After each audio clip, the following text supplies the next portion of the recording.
"This family doesn't need cheap tears," Charles Whitmore said. He stood at the head of the long mahogany table with one hand resting beside a stack of inheritance documents, smiling as Grace Miller wiped her face in front of everyone. Then he looked at her tears and laughed under his breath. "If you came here to beg for money, take it to the market," he said. "Stand beside the vegetable carts, hold out a paper cup, and cry there. Don't come into my family's home using those tears to make decent people feel sorry for you." Grace stood frozen in the grand hall of the Whitmore estate, one hand gripping her worn black purse, the other resting protectively on Annie's shoulder. "I'm not here to beg," Grace said. Her voice came out quiet, but clear. Charles tilted his head. "No? Then what should we call this?" Grace swallowed. "I came because my daughter has a right to be here." Charles gave a short laugh. "Your daughter?" he said. "Miss Miller, do you think I was born yesterday?" Grace's fingers tightened around Annie's shoulder. Charles stepped away from the table and walked toward her slowly, like a man crossing his own courtroom. "Let me guess. You heard the old man's estate was being divided today. You heard there would be lawyers, signatures, accounts, trusts, maybe a few checks moving from one hand to another, and suddenly, after all these years, you remembered you had some connection to my family." Grace's eyes burned. "That is not what happened." "Oh, I'm sure." His voice dripped with false patience. "You were probably too busy being hardworking and noble to show up before now. Or maybe you were just lazy. Maybe working for a living got too tiring. Maybe paying your own rent stopped feeling fair, so you listened to gossip, found out the Whitmores were dividing an inheritance, put on a respectable dress, brought a child with you, and decided today was the perfect day to claim you were my brother's wife." Grace flinched. Annie felt it.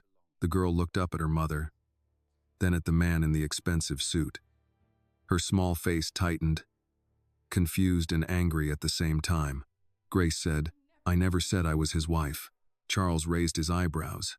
"Not yet, but isn't that where this performance is going? First the tears, then the story, then the little envelope in your purse, then some tragic speech about love and promises. And by the end of it, you expect my family to open its accounts because you cried in the right room. I said I am not here for money." "Then why are you here?" "For Annie." Charles glanced at the child, then looked away just as quickly, as if Annie were not worth more than a second of his attention. "Annie," he repeated coldly. "A sweet name. Useful, too. Nothing softens a room like a child standing beside a crying mother." Grace's tears slipped down before she could stop them. "I worked every day," Grace said, her voice trembling now. "I raised my daughter alone. I never came to this house. I never asked any of you for a dime. I never used Jonathan's name to get anything." Charles smiled wider when he saw the tears fall. "There it is," he said softly. "The poor mother's speech." Grace shook her head. "No. Yes," he said, "and now come the tears." "Are these the ones you planned to use? The ones meant to make everyone here feel guilty? You think if you cry hard enough, someone in this room will forget how inheritance works?" Grace's lips parted, but for a second, no words came out. Across the room, Charles's wife, Victoria Whitmore, sat with her legs crossed and her hands folded neatly in her lap. She finally spoke. "Charles is right to be cautious," Victoria said. "Jonathan already has a wife. And a son. Everyone here knows where the inheritance is going. This late appearance is not just suspicious. It is insulting." Grace turned toward her. "Jonathan's life is not as simple as you all made it sound." Victoria's mouth curved slightly. "How convenient." An older aunt near the window looked down into her tea. A male cousin cleared his throat but said nothing. The attorney, Samuel Price, adjusted his glasses and watched the exchange with growing discomfort. Victoria continued, smooth and poisonous. "Women come forward all the time when money is involved. They bring old stories, old photographs, sometimes even children. It is sad, really, but this family cannot be expected to reward every stranger who learns a wealthy man's name." Grace pulled Annie closer. "My child is not a stranger." Charles laughed. Do you hear that?" he said, turning slightly toward the table. "She walks into my house on Inheritance Day and says the child is not a stranger." A few uncomfortable smiles appeared around the room.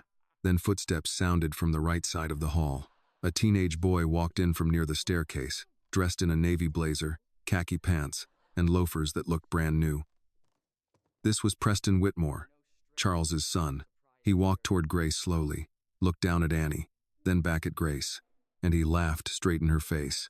"Ha ha ha," Preston said, loud enough for the room to hear. "You really thought this would work?" "Preston," Victoria said lightly, but there was no warning in it. Preston ignored her. He looked at Grace and smirked. "There are no stray children in this family," he said. "No secret little mistakes. No surprise heirs. The inheritance has already been decided." Grace's face went pale. Annie's eyes widened. She did not understand every legal word, but she understood the way Preston looked at her. Grace stepped in front of her daughter. "Do not speak about my child that way." Preston laughed again. "Ha, your child?" he said. "Then take your child home." Annie moved before Grace could stop her. She stepped out from behind her mother, small hands curled into fists at her sides. "Don't laugh at my mommy," Annie said. Preston blinked, surprised. Annie took another breath. "She doesn't lie. She works hard. She makes my lunch. She reads to me when she's tired. She says prayers with me even when she thinks I'm asleep. She never asks anybody for anything." Grace's hand flew to her mouth. Annie looked at Charles now. "You made her cry," the girl said, "and then you smiled." Charles's expression hardened. "Little girl, this is not your concern." "Yes, it is," Annie said, voice rising. "She's my mommy." Victoria sighed. "This is exactly why children should not be brought into adult matters." Annie turned to her. "Then adults shouldn't be mean in front of children." Someone at the table inhaled sharply. Samuel Price lowered his pen. One of the older women pressed a handkerchief to her lips. Charles's eyes narrowed. "Your mother has taught you to speak boldly. My mommy taught me to tell the truth." "And what truth would that be?" Charles asked. Annie looked back at Grace. Grace whispered, "Annie," but Annie had already watched enough. She had watched her mother be mocked. She had watched a grown man enjoy her tears. She had watched a boy laugh in her face and call her a stray thing. Something inside the child, small but fierce, refused to let the room keep swallowing her mother whole. She turned back to Charles. "My daddy is Jonathan Whitmore." Silence dropped over the grand hall. Preston's smile froze. Victoria's eyes flashed. Charles stared at Annie as though the child had just thrown a stone through a stained glass window. Then Preston burst out laughing again. "Ha ha ha, that's your big story?" he said, pointing at Annie. "My Uncle Jonathan? You're saying you're Uncle Jonathan's daughter?" Annie did not answer him. Her eyes stayed on Charles. Grace stepped forward. "That is enough." Charles lifted one hand, stopping her without touching her. "No," he said. "Let her speak. I want to hear how far this lie goes." "It is not a lie," Grace said. Victoria stood slowly. "Jonathan has a recognized family. A wife. A son. Legal heirs. This child cannot simply walk in because you trained her to say a name." "I didn't train her," Grace said. "I raised her." Charles leaned closer, his voice low. "You raised her to believe a very expensive lie." Annie's lips trembled. Grace's fear disappeared. In its place came something colder, steadier, older than fear. She reached into her purse. "Jonathan gave me something before your family took him away from us." Charles scoffed. "Of course he did." Grace pulled out a cream-colored envelope, its corners worn soft from 6 years of being hidden, protected, and carried through every apartment, every bill, every hard night she had survived. Samuel Price stood immediately. "Mr. Whitmore," the attorney said, "I should review that document." Charles did not take his eyes off Grace. Preston muttered, "Probably bought it online." Annie turned on him. "Stop it." Her voice cracked, but she did not back down. "You don't know my mommy," she said. "You don't know me. You don't know what Daddy gave us." Charles looked from Annie to the envelope. For the first time since Grace entered the house, his smile faded completely. Grace held the envelope against her chest and said, "You can insult me. You can call me lazy. You can say I came for money, but you will not erase what your brother wrote with his own hand." Charles's jaw tightened. Outside, somewhere beyond the tall front doors, a car pulled up on the gravel driveway. No one inside noticed it yet. Samuel Price, the family attorney, rose slowly from his chair. He was an older man with silver hair, a careful voice, and the tired patience of someone who had spent decades watching wealthy families fight politely over ugly things. "Miss Miller," he said, "may I review the document?" Grace tightened her grip on the envelope. Charles Whitmore's eyes sharpened. No. The word was quiet, but it carried across the entire hall. Samuel turned to him. "Charles, if Miss Miller is presenting documentation related to Jonathan's estate interest, I need to examine it." "You need to remember who hired you," Charles said. A few people shifted uncomfortably. Samuel's face remained calm, but his tone cooled. "I remember the law." Charles gave a short laugh. "The law also recognizes fraud, Samuel. Paper can be forged. Signatures can be copied. Notary stamps can be bought. Are we really going to pretend that a desperate woman cannot walk in here with a manufactured document on the exact day my family's inheritance is being divided?" Grace looked at him. "You haven't even seen it." "I don't need to see it to know what this is." Preston Whitmore stepped closer to his father's side, still wearing that careless smile that made him look younger and meaner at the same time. He glanced at Grace, then at the envelope. "Dad's right," Preston said. "People fake stuff all the time. You can make a document look real with a laptop and a printer. Anybody can copy a signature if they stare at it long enough." Annie looked at him, her small face tense with anger. "My mommy didn't fake anything." Preston laughed under his breath. "Of course she told you that." Grace moved slightly in front of Annie. "Do not speak to her like she is part of your accusation." "She is part of it," Preston said. "You brought her here." Charles lifted one hand, not to silence his son, but to claim control of the room again. "Enough. This is exactly how these things work. A child. An envelope. A sad story. And suddenly everyone is supposed to lose their judgment." Grace's voice remained low. "You keep calling it a story because you are afraid it may be the truth." Victoria Whitmore rose from her chair with the smoothness of a woman who had never had to hurry unless she wanted others to notice. She placed one hand lightly on Charles's arm, though her eyes stayed on Grace. "Let Samuel look at it," she said. "If it is false, and I suspect it is, then this ends cleanly. No more speeches, no more drama." Samuel stepped forward and extended his hand. Grace handed the envelope to Samuel. Charles watched every movement. Samuel opened it carefully. Samuel Price read the document in silence. The room waited. Charles folded his arms. "Well?" Samuel did not answer immediately. His eyes moved back to the top of the page, then to the signature, then to the notary line. He adjusted his glasses and read again. Preston rolled his eyes. "It's probably fake. Just say it." Samuel's jaw tightened. "I will not say what I have not verified." Charles stepped closer. "But it could be forged." "Yes," Samuel said carefully. "Any document can be challenged. But this appears to contain Jonathan Whitmore's signature." A murmur spread through the room. Victoria's hand tightened on the back of her chair. Charles's face hardened. "Appears is not proof." "No," Samuel said. "But it is enough that I cannot ignore it." Grace exhaled slowly. She had not realized she had been holding her breath. Annie slipped her hand into her mother's. Then, from beyond the hall, came the slow sound of the front door opening. A housekeeper spoke in a startled voice too low to understand. Another voice answered, weak but firm. A cane tapped once against the polished floor. Then again, the room turned toward the entrance. Grace felt the blood leave her face before she saw him. A man's voice, familiar even after 6 years of silence, said, "Grace, if this moment touched your heart, please take a second to like this video. Tell us in the comments where you are watching from, because we love knowing how far this story has traveled.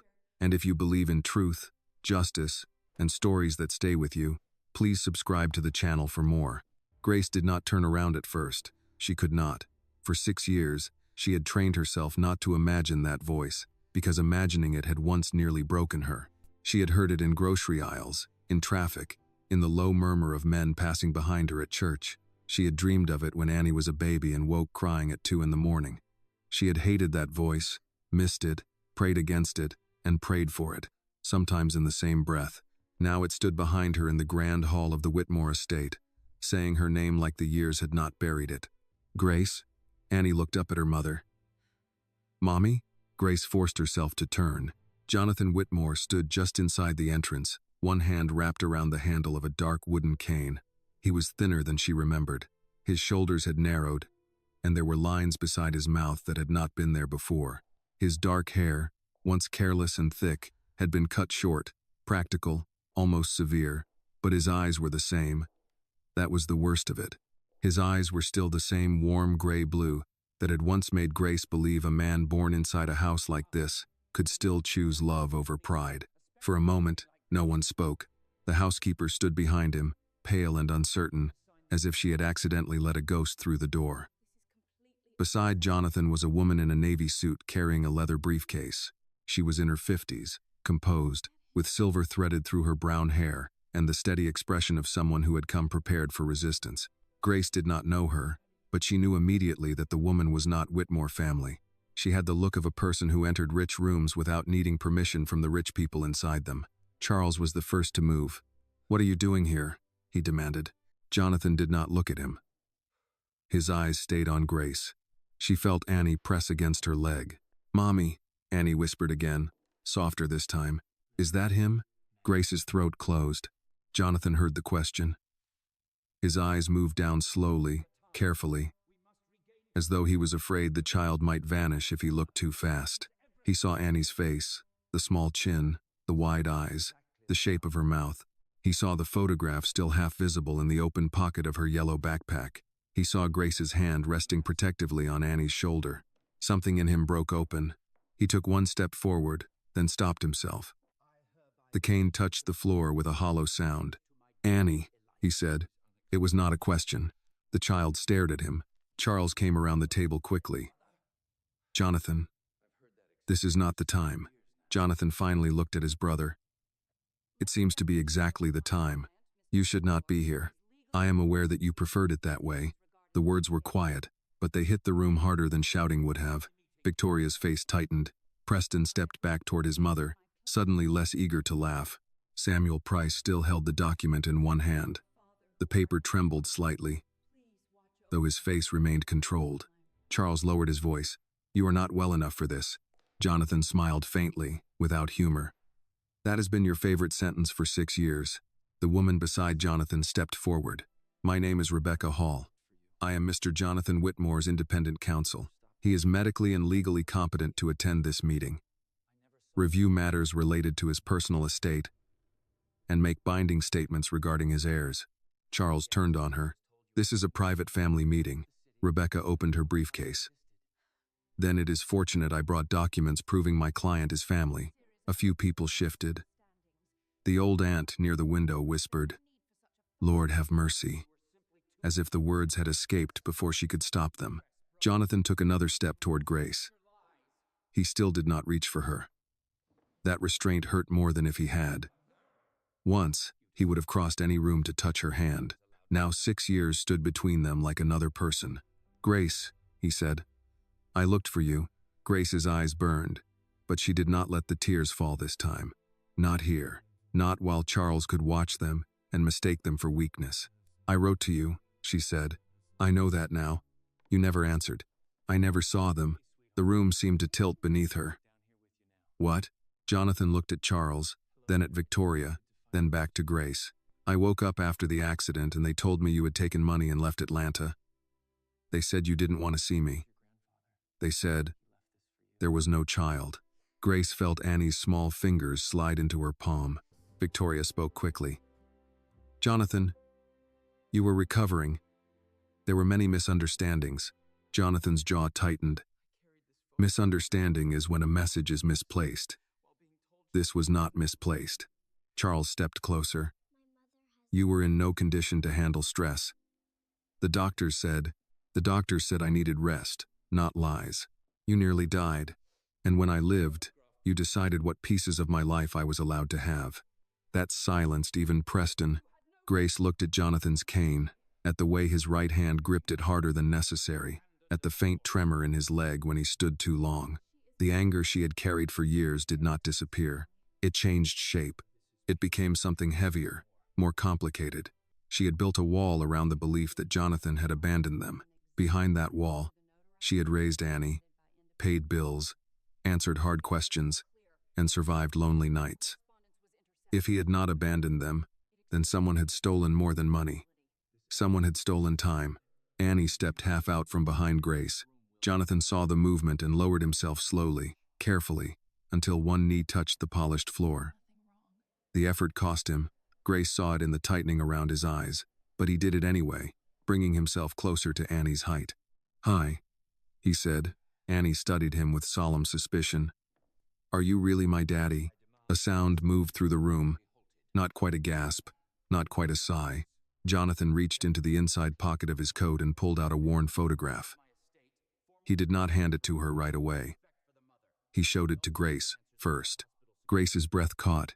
It was the matching photo, the one taken in her tiny apartment, on a Sunday afternoon when Jonathan had insisted on making pancakes and burned the first 3.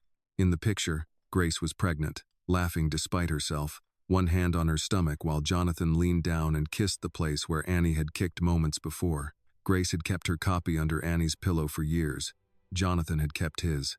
"I carried this through every hospital room," he said. "Every rehab center. Every day they told me you were gone because you wanted to be gone." Annie looked at the picture, then at him. "Mommy has one." Jonathan's face softened, and for the first time since he entered, his voice nearly failed him. "I hoped she did." Preston muttered. "A photo doesn't prove." "Be quiet," Jonathan said. It was not loud, but Preston shut his mouth at once. Charles's face darkened. "Do not speak to my son that way." Jonathan rose slowly with the help of his cane. "Then teach him not to speak about my daughter like she is something left on a doorstep." The words landed cleanly. "My daughter." Annie's hand tightened around Grace's. Charles stared at Jonathan. "You cannot walk in here after years of recovery and make declarations based on emotion." Rebecca Hall placed a folder on the table. "He is not relying on emotion." The document Miss Miller brought is consistent with the notarized copy stored with Mr. Whitmore's former independent attorney. I have that copy here, along with medical competency letters, correspondence records, and evidence that attempts to contact Miss Miller after the accident were intercepted. The word intercepted made the room colder. Samuel Price looked sharply at Charles. Victoria's lips parted, then closed. Grace heard her own heartbeat. Charles said, "This is absurd." Jonathan looked at him for a long moment. "No, Charles. What is absurd is that my child stood in this room while you called her mother lazy. While your son laughed in her face. While everyone here watched a little girl defend the only parent who never lied to her." Annie looked down at her shoes. Grace bent slightly and whispered, "You did nothing wrong." "I know," Annie whispered back, but her voice was small. Jonathan heard it. His face changed again, and Grace saw the grief reach him fully. Not the polished grief people displayed at funerals, but the kind that entered a man when he realized an apology would not reach far enough back to undo the damage. He turned to Charles. "I want the estate distribution halted." Charles gave a hard laugh. "You want?" "Yes. I want every document involving my personal estate reviewed. I want Annie's claim entered formally. I want Grace treated with respect in this house. And I want to know who told hospital security to keep the mother of my child away from me." No one answered. The silence did. Grace looked around the room.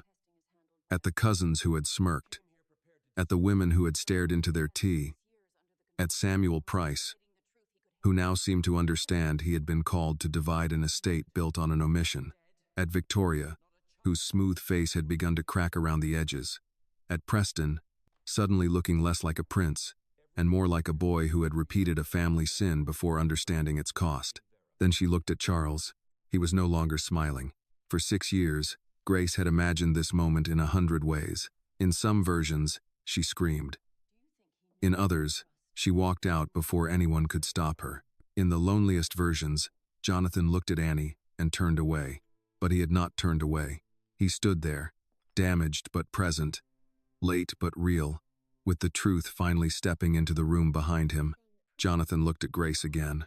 "I know I have no right to ask you to believe me today." Grace said nothing. "I know that," he repeated. "But I am asking you not to leave before the truth is finished." Annie looked up at her mother. "Mommy?" Grace looked down at her daughter's face, then at the envelope on the table, then at the man she had loved and hated across 6 stolen years. She took a slow breath. "We'll stay," she said. but not because this family deserves our patience. Jonathan lowered his head once, accepting that. Grace's voice steadied. We'll stay because Annie deserves the truth. Jonathan's words left the room in a different kind of silence than the one Grace had entered. Before, the silence had belonged to Charles. It had been polished, obedient, the silence of relatives who knew when not to embarrass the man at the head of the table. Now it belonged to no one. It spread unevenly through the grand hall, touching each person in turn, forcing them to sit with what had just been said. Annie deserves the truth. Grace had said it without raising her voice, yet the sentence seemed to settle over the mahogany table more heavily than any legal document Samuel Price had brought that afternoon. Charles stood near the fireplace with his hands at his sides. His signet ring caught the chandelier light, but the old authority in his posture had shifted. He was still rich. He was still in his own house. He still had the name, the estate, the attorneys, the family portraits watching from the walls, but Jonathan was standing across from him, alive, clear-eyed, and no longer willing to let Charles speak for him. Rebecca Hall placed another folder on the table. Before anything else proceeds, Mr. Whitmore has instructed me to enter a formal objection to the distribution schedule prepared for today. Samuel Price looked down at the folder as though it might bite him. On what basis? On the basis that a potential lawful heir was excluded from the initial estate review, despite credible documentation that such an heir may exist, and despite evidence that information about that heir was concealed from my client. The word concealed landed sharply. Victoria Whitmore's fingers tightened around the back of her chair. That is a very serious accusation, Miss Hall. Rebecca looked at her, calm and unmoved. Yes, Mrs. Whitmore, that is why I brought paper. Preston made a scoffing sound. You people keep saying paper like paper can make her family. Annie turned her head toward him. Grace felt the child stiffen beside her. Jonathan did too. Preston, Jonathan said, you have spoken enough today. Preston's cheeks flushed. He looked at his father for backup, but Charles did not immediately give it. That seemed to unsettle the boy more than a reprimand would have. Charles finally said, my son is reacting to an attack on his family. Grace looked at him. Your son laughed at my child. Charles did not answer quickly enough. Jonathan's expression hardened. And you let him. Victoria stepped between the words before they could cut deeper. Everyone is emotional. Perhaps we should all sit down and proceed in a civilized manner. Grace almost laughed. Civilized. That was the word people in this house used when they wanted Payne to wear gloves. Annie whispered, Mommy, can I sit? Grace immediately looked down. Of course, baby. There were empty chairs along the wall, but none had been offered. Grace led Annie to one anyway. The chair was too large, its carved wooden arms rising beside Annie, like the sides of a witness box. Her feet did not reach the floor. Grace took the yellow backpack from her shoulders and set it near her shoes. Annie kept one hand on the strap, as if afraid even that might be taken. Jonathan watched the small movement, and guilt crossed his face so plainly that Grace had to look away. Samuel Price cleared his throat.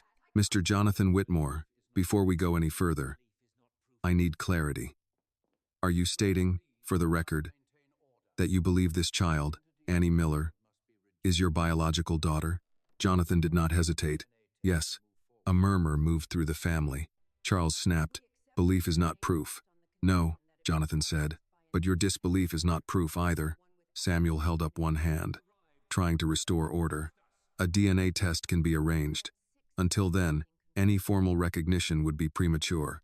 Rebecca nodded. A DNA test is acceptable, provided it is handled by an independent lab agreed upon by all parties, and not by any provider connected to Whitmore Holdings, Whitmore Family Trust, or counsel retained by Charles Whitmore.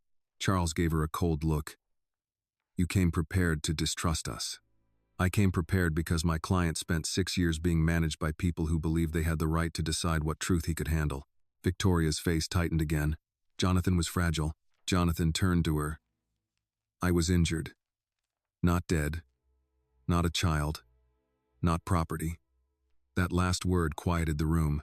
Grace watched him closely.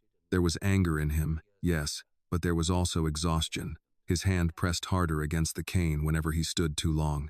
A slight tremor moved through his leg before he shifted his weight. Still, he remained standing.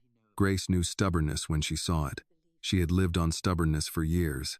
Samuel set the cream-colored document on the table and placed a clear paperweight over the top corner. This document will need verification. The signature, the notary seal, the law office reference, all of it. Rebecca opened another folder. I anticipated that. Here is the archived copy from Langford and Bell, the independent firm Jonathan used before his accident. Their records confirm the document was executed and notarized 6 years ago, 3 days before the accident. Charles's eyes flicked to the folder. Grace saw it. So did Rebecca. Samuel accepted the second copy and compared the pages. His lips pressed together as he read. The room waited again, but this time the waiting was not amusement. It was fear, dressed as patience. One of the older cousins near the end of the table leaned toward another and whispered, "Did Charles know about this?" Charles heard enough. "If anyone has something to ask me, ask it plainly." No one did. That was how power worked. It trained people to have questions only in whispers. Grace stood beside Annie's chair, one hand resting on the back of it. She looked at the people around the table and realized many of them had already begun rewriting themselves in their own minds. The ones who had smiled at Charles's insults would later say they had been uncomfortable. The ones who had said nothing would later say they had not known enough. The ones who had looked at Annie like a scam would later say the situation had been confusing. Grace had seen it before in smaller rooms, at jobs, in churches, in school offices, anywhere people wanted the benefits of cruelty without the stain. Annie tugged gently on her mother's sleeve. "Mommy?" Grace bent down. "Yes? Why does everybody keep saying proof?" Grace took a breath. "Because sometimes grown people need papers to believe what their hearts should already know." Annie thought about that. "That sounds sad." "It is." Jonathan heard, and his eyes dropped. Charles did not soften. "That is a beautiful line, Miss Miller. But families like ours are not held together by feelings. We have responsibilities, trusts, legal structures, a name that has stood in this city for over 100 years. Grace straightened. "Then it should be strong enough to hear the truth." Victoria gave her a sharp look. "You speak as if this family owes you something." Grace looked back at her. "This family owes my daughter the years it stole from her." A collective breath moved through the hall. Preston muttered, "Here we go." Jonathan's voice cut across the room. "One more word from you, and you leave." Preston stared at him. "You can't kick me out of my own house." Jonathan's reply was immediate. "This was my house before you learned how to sneer in it." For the first time all afternoon, Preston looked genuinely wounded. Not ashamed, but embarrassed. Victoria reached for him, but he pulled away and stood behind her. Samuel Price turned a page. "Miss Hall, you mentioned intercepted correspondence." Rebecca removed several copies from her folder. Letters sent by Jonathan Whitmore to Grace Miller during his recovery. Returned without ever reaching her. We also have phone records showing calls from Miss Miller to Jonathan's private number until that number was disconnected. There are notations from hospital security dated within the week of the accident indicating that Grace Miller was not to be admitted to Jonathan's floor. Grace closed her eyes briefly. She knew those facts because she had lived them. Hearing them read aloud in that room was different. It made her pain official. It turned lonely memories into evidence. Samuel looked unsettled. "Who authorized the hospital restriction?" Rebecca looked at Charles. Charles laughed once, too sharply. "Be careful." "I am," Rebecca said. "The instruction came through a family representative acting under authority of Whitmore Holdings' executive office. That could have been any number of people." Jonathan stared at his brother. "But it was not any number of people, was it?" Charles's face hardened. "I did what was necessary." Grace felt the words strike her. Not denial, not confusion. Necessary. Jonathan went very still. "Necessary to keep a pregnant woman from seeing me? You were recovering from a traumatic brain injury. Necessary to tell me she took money?" Charles did not answer. The silence answered for him. Eleanor Whitmore, who had been sitting near the window with a lace handkerchief folded in her lap, finally spoke. Her voice was thin but clear. "Charles." He turned toward her. "Aunt Eleanor, please." "No," she said, surprising everyone, perhaps even herself. "I remember her." Grace looked at the older woman. Eleanor's eyes filled, but she did not look away this time. "At the hospital." I remember seeing her by the elevators. She was wearing a brown coat. It was too light for the weather. She was visibly expecting. I asked who she was, and someone told me not to concern myself. Grace's throat tightened. The brown coat.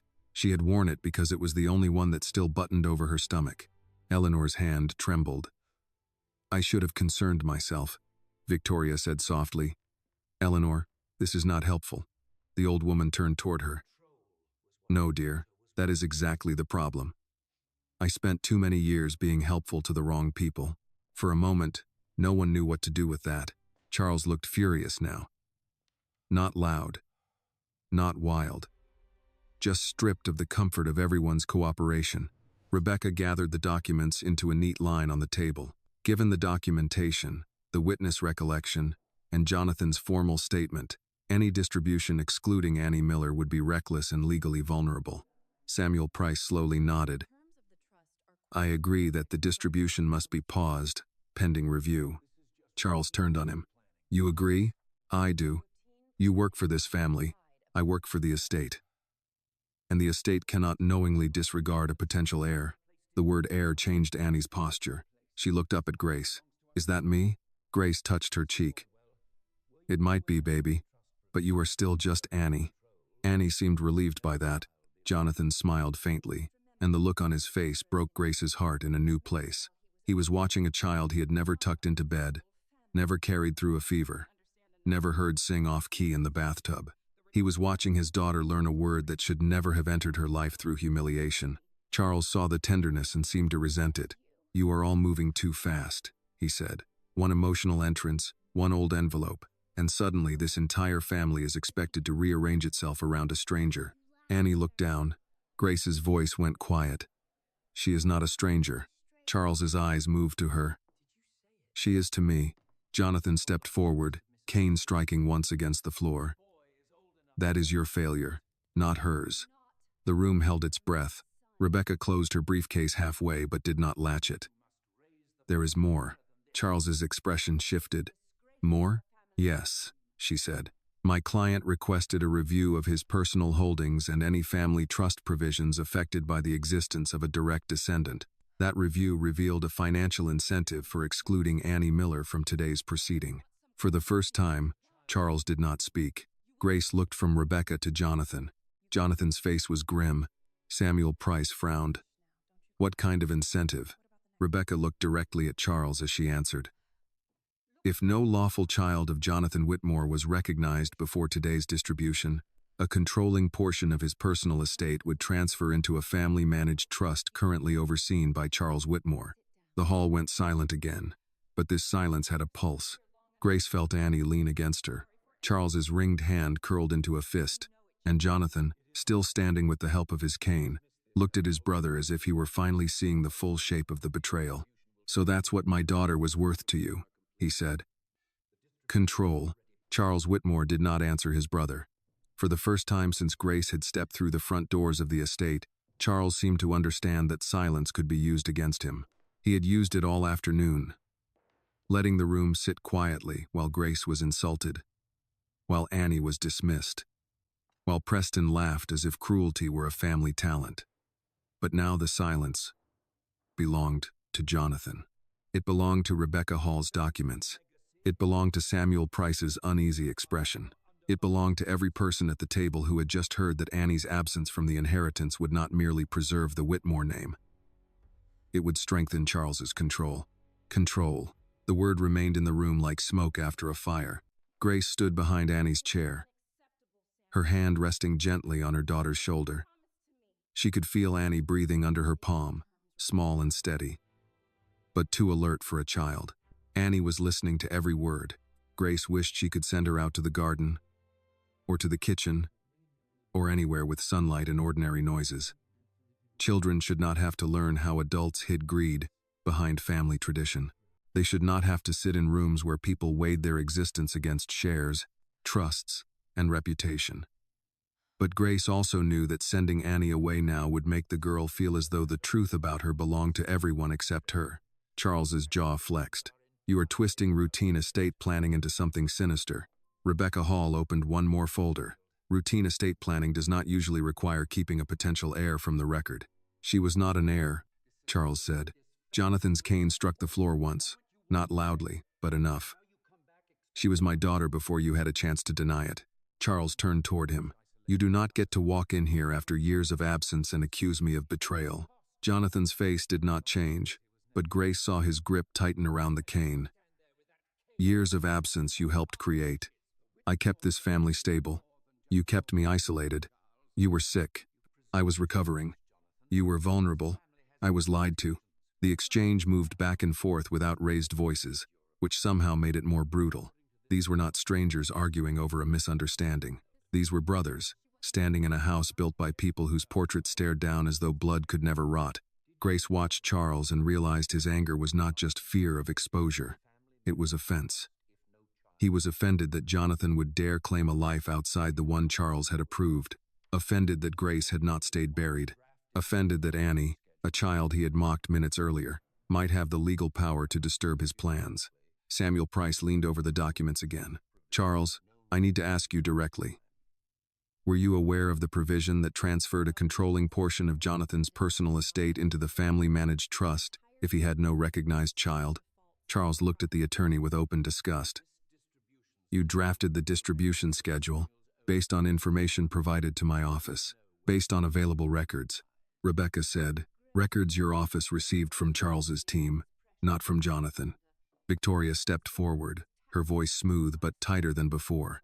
This is becoming accusatory. Charles handled complicated matters while Jonathan was incapacitated. Mistakes may have been made in good faith. Grace looked at her. You call this a mistake? Victoria's eyes shifted to Grace. I call it a difficult family matter that you cannot possibly understand. Grace almost smiled. Not because anything was funny, but because there was something old and familiar in the insult. You cannot understand. You are not from here. You do not know how families like ours work. Grace had heard different versions of that sentence for years, usually from people who thought wealth made their pain more complicated and everyone else's pain easier to dismiss. I understand enough, Grace said. I understand that when I was pregnant, I was kept outside a hospital. I understand that letters were returned. I understand that my daughter's father was told I took money and left. I understand that today, when I walked in with proof, your husband called me lazy, your son laughed in my face, and this room sat quiet while a child had to defend me. Victoria's lips pressed together. Annie reached up and touched Grace's hand. I wanted to defend you. Grace bent and kissed the top of her head. I know, baby. And you were very brave. But you should not have had to be. Jonathan closed his eyes briefly. The sentence seemed to hurt him more than anything said against him. Preston shifted near his mother. He had lost some of his swagger, but not enough of his pride. Everybody's acting like we did something to her. We didn't even know her. Annie turned in the chair and looked at him. You laughed at me. Preston opened his mouth, then shut it. You laughed when I said who my daddy was, Annie continued. You said there are no stray children here. Grace felt the room absorb the words differently when Annie repeated them. Adults could brush off their own cruelty as tone, confusion, stress, misunderstanding, but children remembered the exact shape of a wound. Jonathan looked at Preston, and his voice was low. Did you say that? Preston's eyes darted to Charles. Charles answered before his son could. He is a boy reacting to a scene. He is old enough to know what contempt sounds like, Jonathan said. Victoria's face sharpened. Do not lecture my son. Jonathan looked at her. Then raise him better. A small sound came from one of the older relatives, quickly swallowed. No one smiled, but several people looked down. Samuel Price cleared his throat. We need to return to the matter at hand. The matter at hand, Jonathan said, is that my daughter was intentionally excluded. Charles shook his head. You do not know that. Rebecca removed 2 sheets from the folder and slid them toward Samuel. Here are email summaries from Whitmore Holdings' executive office referencing potential exposure from the Miller situation. The date is 4 years ago. Not 6 weeks ago. Not today. 4 years ago. The room changed again. Grace's hand tightened on the back of Annie's chair. 4 years ago? Rebecca's expression softened when she looked at Grace. Yes. Grace turned to Charles. You knew. Charles said nothing. She stepped away from the chair, slowly, as if moving too fast might break something inside her. You knew there was a child. Charles's mouth tightened. There were rumors. My daughter is not a rumor. No, Jonathan said, voice rough. She is not. Grace felt 6 years folding in on themselves. Annie's first steps in a cramped apartment. Annie's fever, when Grace had sat all night beside her bed with a damp washcloth.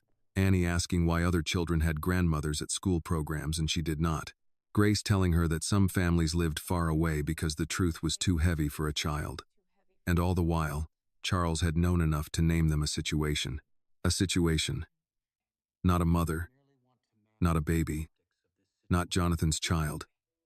A problem to be managed. Eleanor Whitmore rose slowly from her chair. Everyone turned because Eleanor was old enough that people still gave her movements respect, even when they ignored her conscience. Charles, she said, is that true? He exhaled. Aunt Eleanor, you know how many people come after families like ours. I asked if it was true. His silence answered again. Eleanor's eyes filled, but her voice held.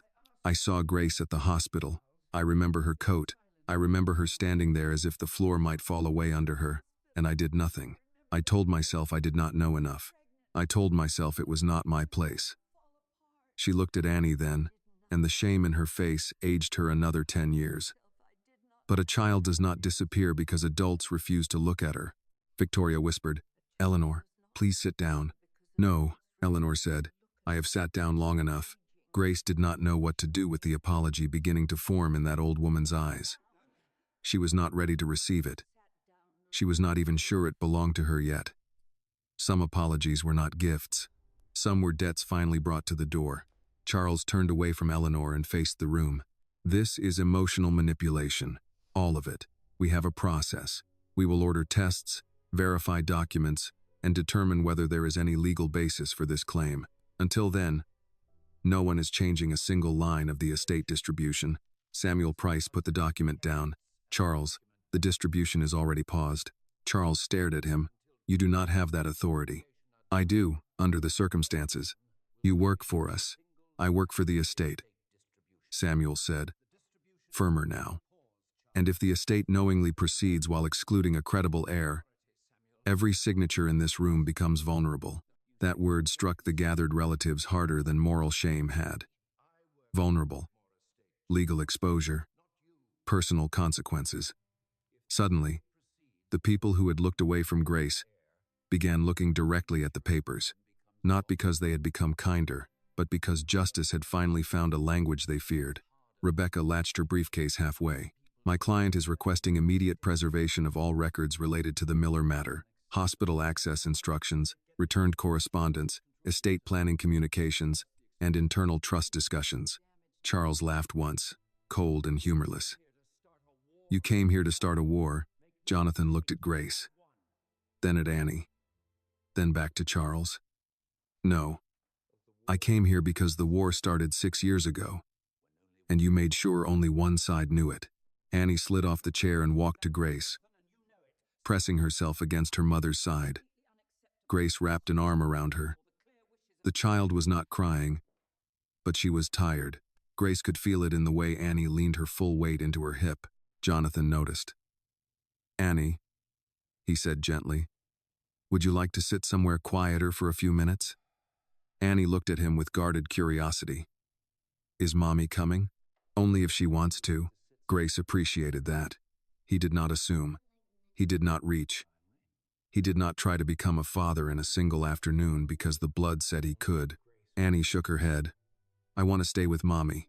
Then stay, Jonathan said. Charles watched the exchange with a look Grace could not read. It was not tenderness. It might have been resentment at seeing something real form in the space where his authority had been.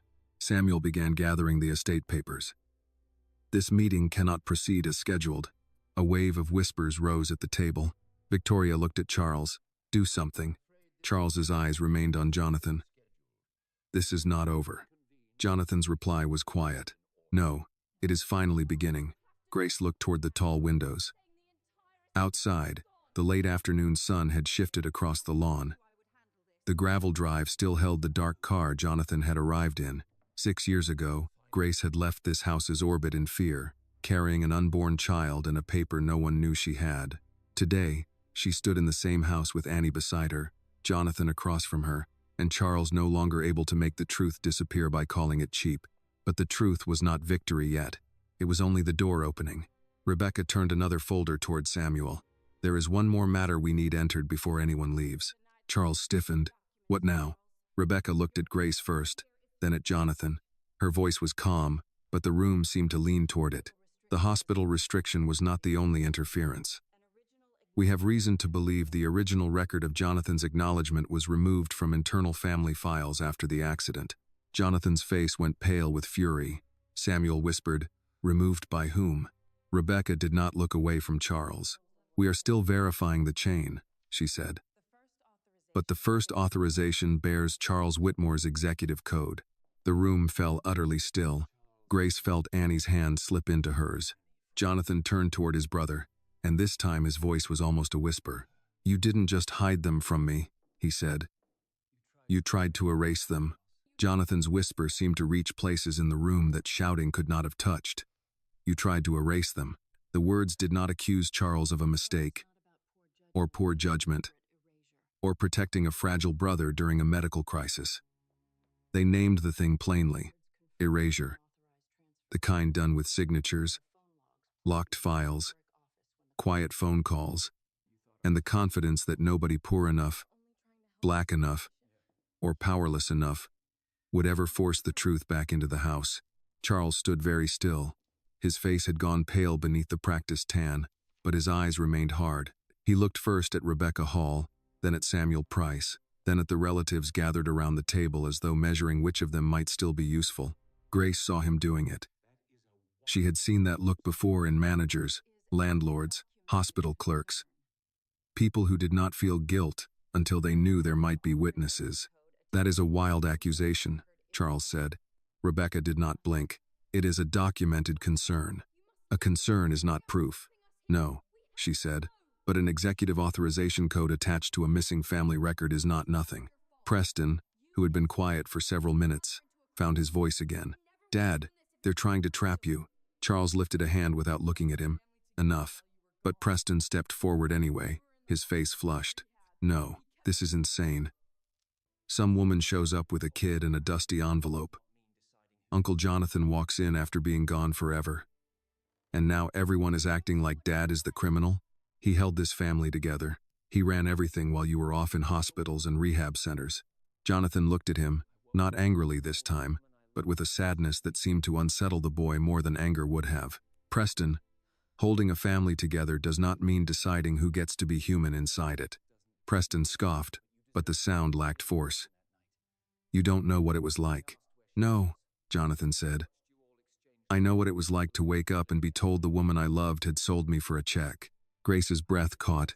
Jonathan turned slightly toward her, not enough to make the moment dramatic, just enough to let her know the words were meant to be heard by the room, and by her. "I know what it was like to ask for her and watch people exchange looks before telling me I needed rest. I know what it was like to write letters with a hand that shook so badly a nurse had to hold the paper still, only to be told later she never wanted to hear from me. I know what it was like to mourn a child I was told might not have existed." Annie looked up sharply. "You mourned me?" The question broke something open. Jonathan's face softened at once. He leaned on his cane and lowered himself into the chair nearest him, not because the chair had been offered, but because his leg finally demanded it. He looked at Annie with careful honesty. "I mourned the chance to know you," he said. "And I am sorry for every day you had to live without knowing I wanted to." Annie studied him the way children study adults when they are deciding whether a sentence is safe. "Mommy said you loved me before I was born." Jonathan's eyes filled, but he kept his voice steady. "Your mommy told you the truth." Grace looked away. She could handle anger. She had trained herself for anger. Tenderness was harder. Tenderness was the thing that made a person remember what had been stolen. Victoria moved toward Charles, speaking under her breath, but Grace caught part of it. "We need to stop this before it gets worse." Eleanor Whitmore heard it too. The old woman straightened from her chair. "Before it gets worse for whom, Victoria?" Victoria turned with a controlled smile. "Eleanor, this is not the moment. It appears to be the first honest moment this family has had in years. A few relatives looked at the floor. One man near the end of the table reached for his coffee, then seemed to realize his hand was trembling and set it back down. Samuel Price gathered the papers before him and spoke with the caution of a man now walking on unstable ground. Miss Hall, I will need certified copies of everything you have mentioned. The medical competency letters, the Langford and Bell archive, the correspondence records, and this alleged executive authorization. You will have them, Rebecca said, but I also want the original estate file preserved immediately. No removal, no internal review without third-party presence, no destruction of drafts, email logs, or access records. Charles laughed once. You talk as if this is a crime scene. Rebecca closed her briefcase with a clean click. Rooms become crime scenes when people hide evidence in them. The word struck hard enough that even Victoria lost her polished expression for a second. Grace felt Annie's hand tighten around hers. Mommy, are we in trouble? Grace knelt beside her, bringing their faces close. No, baby, we are not in trouble. Then why is everyone mad? Grace brushed a thumb over Annie's knuckles. Because sometimes people get angry when the truth starts taking up space. Annie nodded slowly, as if placing the sentence somewhere she could return to later. Charles looked at the child, and for one brief moment Grace saw not remorse, but calculation. He was beginning to understand that Annie was not merely a claim on paper. She was a witness people could love. A face, a voice, a small person in Mary Jane's who had already repeated his family's ugliness back to them with painful clarity. That made her more dangerous to him than a document. He turned to Jonathan. Even if there is a review, nothing changes today. No money moves, no trust is altered, no name is added. Do you understand me? Jonathan rested both hands on the cane handle. You no longer get to decide what everyone understands. This family has procedures. This family has secrets. This family has a reputation. Grace stood. And my daughter has a name. Charles's eyes shifted to her. Miss Miller, you have made your point. No, Grace said. I have only started speaking because for 6 years, everyone in this house spoke for me. You called me bought. You called me lazy. You called me desperate. Your son called my child a stray. Your wife called us insulting. And all of that happened before anyone even unfolded a piece of paper. Victoria's cheeks colored. I never used the word stray. No, Grace said. You let him. The room held still.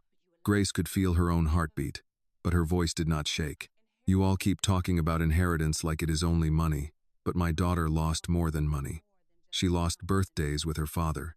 She lost grandparents she never met. She lost the right to be known without having to stand in a room and prove she was not a lie. Jonathan bowed his head. Charles said nothing. Samuel Price looked down at the documents, and for once his legal training did not give him somewhere to hide. Eleanor took a few slow steps toward Annie. She stopped several feet away, careful not to crowd her. Miss Annie, she said, and her voice trembled on the name. I am Eleanor. I knew your daddy when he was a little boy. Annie looked at Grace for permission. Grace did not tell her what to do. She only nodded slightly, letting Annie decide. Annie turned back to Eleanor. Was he nice? A sad smile crossed Eleanor's face. Yes. He used to sneak biscuits from the kitchen and give them to the groundskeeper's dog. Your grandmother pretended not to know. Annie considered that. Mommy says I'm not supposed to feed dogs people food. She is right, Eleanor said. Your daddy was often kind before he was sensible. For the first time that afternoon, Annie's expression softened. Jonathan let out a small breath that might have been a laugh if it had not hurt so much. Charles watched the exchange with visible impatience. This sentimental display is not resolving anything. Rebecca turned to Samuel. Actually, we have enough to resolve one immediate matter. The scheduled distribution cannot proceed, and all parties should acknowledge the potential claim of Annie Miller pending DNA confirmation and document verification. Samuel nodded slowly. I will enter that into the record. Charles's fist tightened. You will not. Samuel looked at him, and something in the older attorney seemed to settle. I will. The authority of that simple answer stunned the room. Preston stared at his father. Victoria's lips parted. A cousin near the far end whispered, My God. Charles stepped closer to Samuel. Think very carefully. I am. Samuel said.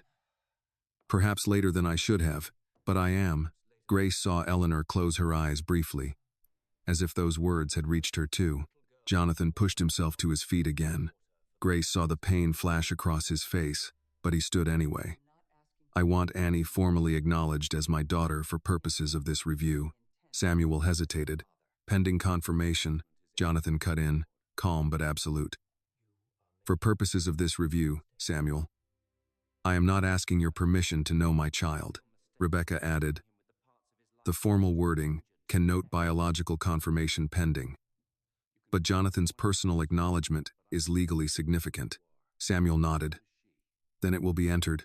Charles turned toward Jonathan, his voice low. You are making a mistake. Jonathan looked at him for a long time. No. My mistake was trusting you with the parts of my life I was too injured to protect. That one reached Charles. Grace saw it. His face tightened not with guilt, but with the pain of being seen by the one person whose judgment he still seemed to care about. Then Annie spoke. Mr. Jonathan? Jonathan turned to her immediately. Yes? She hesitated. If you're my daddy, do I have to stop being Miller? Grace's breath caught. Such a small question, such a large fear. Jonathan's face changed, and he looked at Grace before answering, making sure he did not step where he had not earned the right to stand. No, he said gently. You do not have to stop being anything you are. Miller is your mother's name, and your mother is the reason you are standing here with so much courage. Annie looked relieved. Grace had to look down for a moment. Charles made a sharp sound. This is absurd. Jonathan faced him. What is absurd is that a child has more dignity in this room than most of the adults. The statement sat there, undeniable. Rebecca began collecting the documents into separate stacks.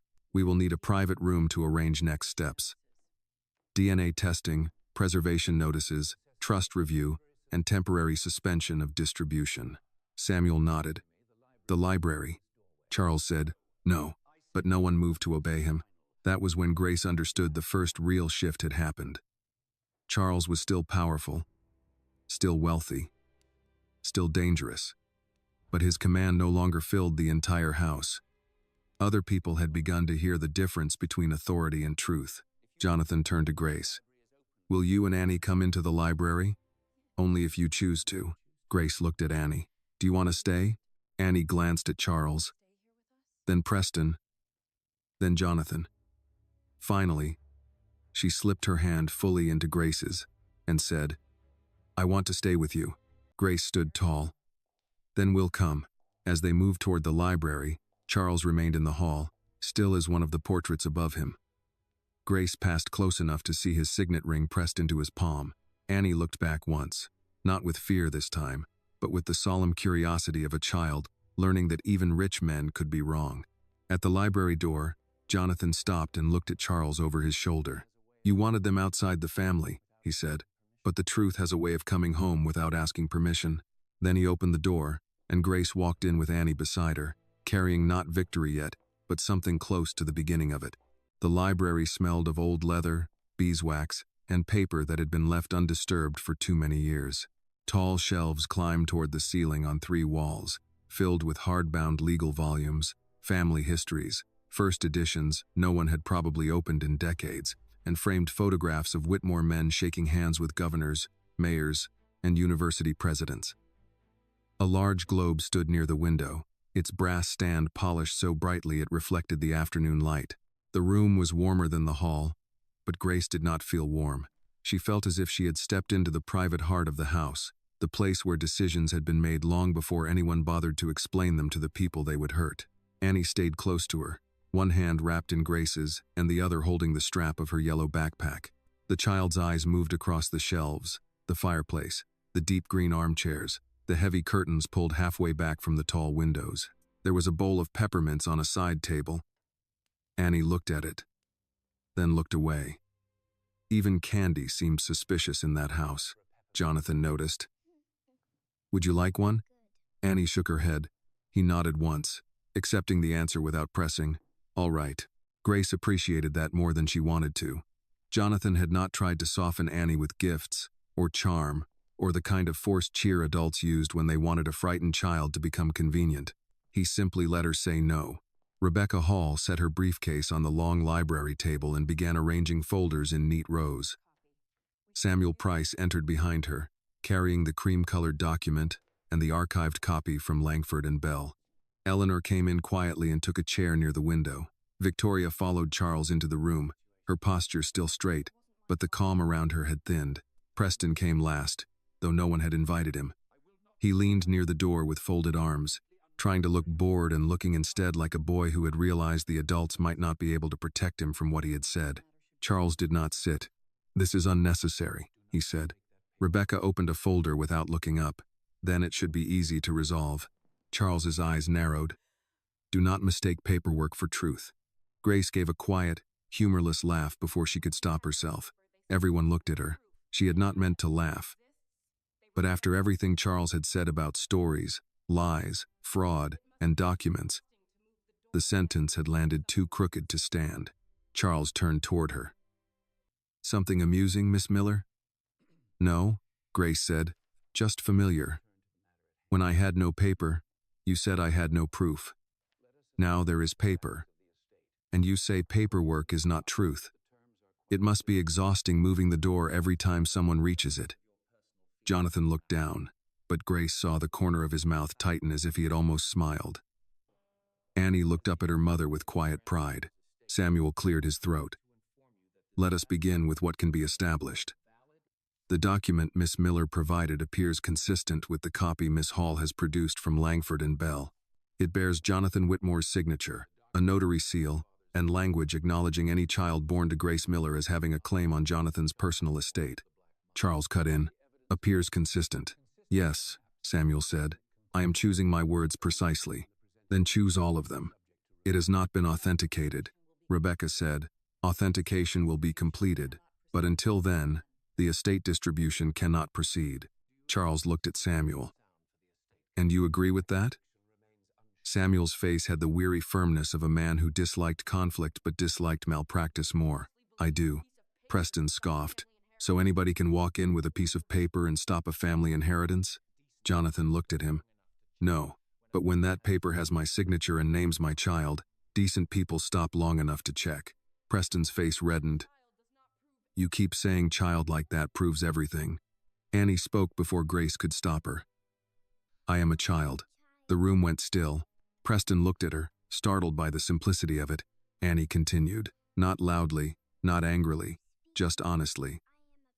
"You keep talking like I'm a paper or a problem. I'm not. I'm Annie." Grace's throat tightened. Eleanor closed her eyes. Jonathan looked as if the words had physically struck him. Charles's voice was stiff. "No one is denying that you are a child." Annie turned to him. "You did before." Charles had no answer that would not make him smaller. Rebecca moved the conversation forward with professional mercy. "The immediate next steps are straightforward. First, a DNA test through an independent lab. Second, preservation of all estate and internal corporate communications related to Grace Miller, Annie Miller, Jonathan Whitmore's recovery, and any mention of the Miller situation. Third, temporary suspension of distribution. Fourth, review of the executive authorization code associated with the missing internal acknowledgement record." Samuel nodded. "That is reasonable," Victoria said.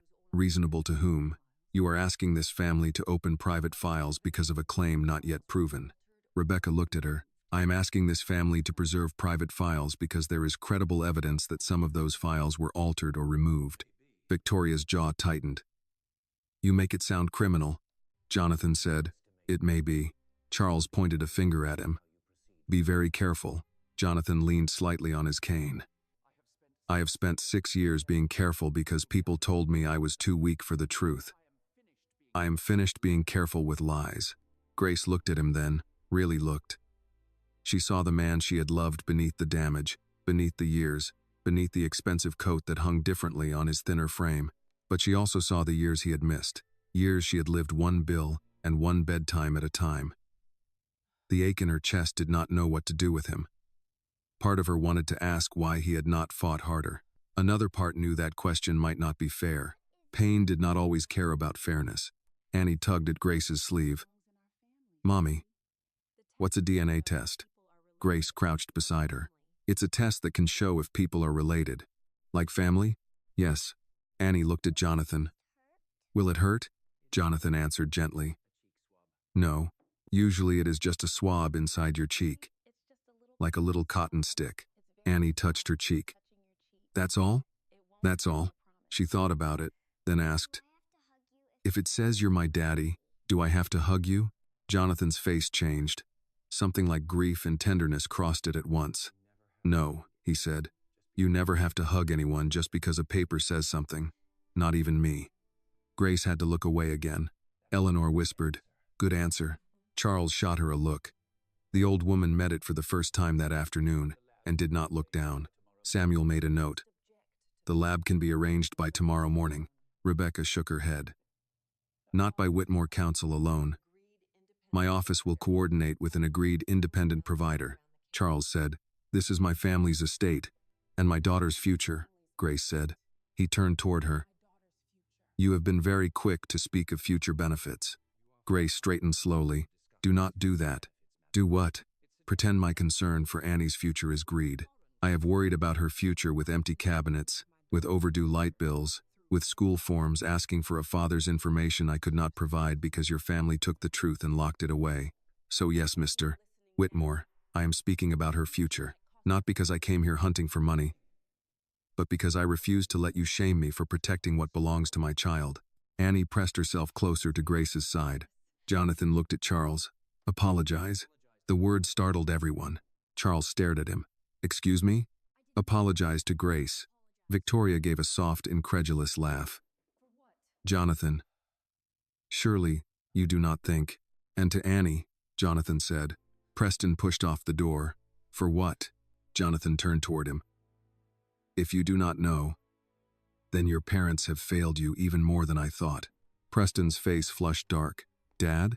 Charles did not answer his son. His eyes were on Jonathan, and for the first time Grace saw the old brotherly wound beneath the power struggle. Charles resented Jonathan. Perhaps he always had. Resented being challenged by the softer brother. Resented that Jonathan could come in damaged, late, leaning on a cane, and still command the moral center of the room without owning the house. Charles said, I will not apologize for defending my family against fraud. Grace felt Annie stiffen again. Rebecca's voice turned colder. Then let the record reflect that Charles Whitmore continues to characterize Grace Miller and Annie Miller as fraudulent claimants after review of preliminary documentation and acknowledgement by Jonathan Whitmore. Samuel looked uncomfortable but wrote it down. Charles's head snapped toward him. Samuel, I am recording what has been said. That is not necessary. It may become very necessary. The shift was unmistakable now. The people Charles expected to bend were beginning to protect themselves from him. Not all out of courage, perhaps. Some out of fear. But fear of consequence could still open a door truth might walk through. Victoria moved closer to Charles and spoke low. Stop talking. Grace heard it. So did Jonathan. Charles heard it as betrayal. He stepped back from her. You think I should let them rewrite this family in front of us? Victoria's eyes flicked to Annie, then the documents, then Rebecca's briefcase. I think you should stop giving them more to write down. Eleanor rose slowly from her chair. Maybe what is being rewritten needed rewriting. Charles turned on her. You have been quiet for years. Do not discover courage at my expense. Eleanor's face paled, but she did not sit. No. Charles, I am discovering shame. There is a difference.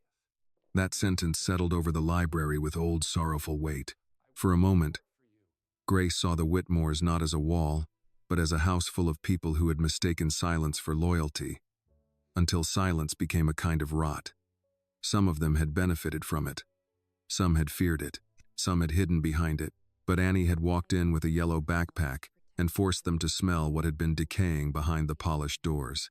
Rebecca placed a final sheet in front of Samuel.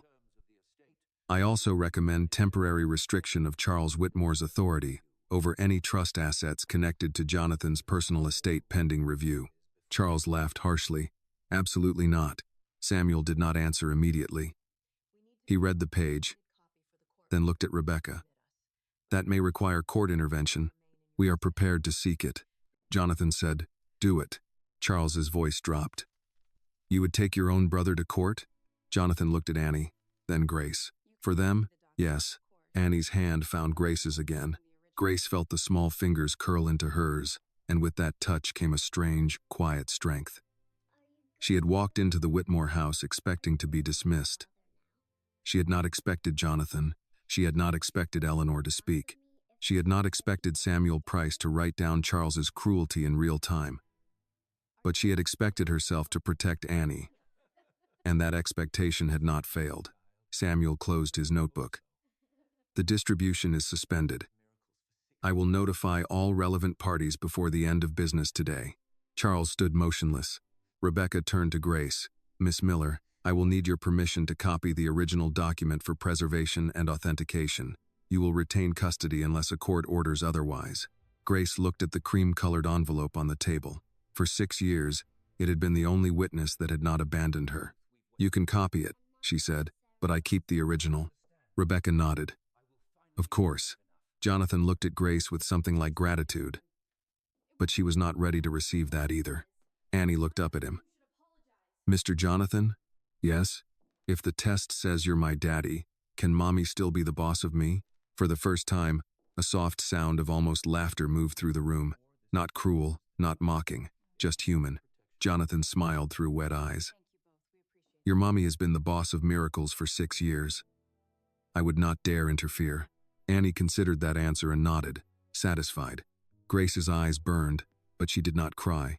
Charles watched them from the other side of the table, no longer smiling, no longer fully commanding, and perhaps beginning to understand that the inheritance he had tried to control was not the most valuable thing being claimed in that room.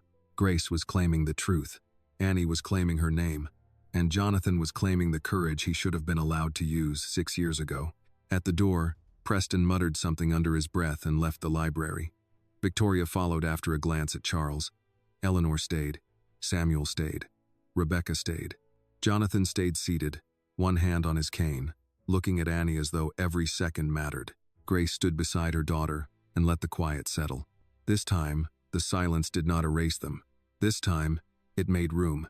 For several minutes after Preston and Victoria left the library, no one rushed to fill the space they had emptied. The door clicked shut behind them, and the sound seemed smaller than it should have been. Too ordinary for a room where 6 years of lies had just begun to come apart. Grace remained standing beside Annie, one hand on her daughter's shoulder, the other resting near the edge of the table where the cream-colored document had been carefully placed inside a clear protective sleeve. Samuel Price had copied it with the portable scanner from his leather case. Rebecca Hall had logged the copy, and Jonathan had watched the entire process, as if afraid the paper might vanish if he blinked too long. Annie sat in one of the deep green chairs now, her yellow backpack tucked beside her feet. She had accepted a peppermint from Eleanor after Grace nodded permission, though she held it in her palm for a long time before unwrapping it. Children did that when they were tired, Grace thought. They returned to small things. Candy. Backpack straps. The swing of their shoes above the floor. Anything that made the world feel normal again.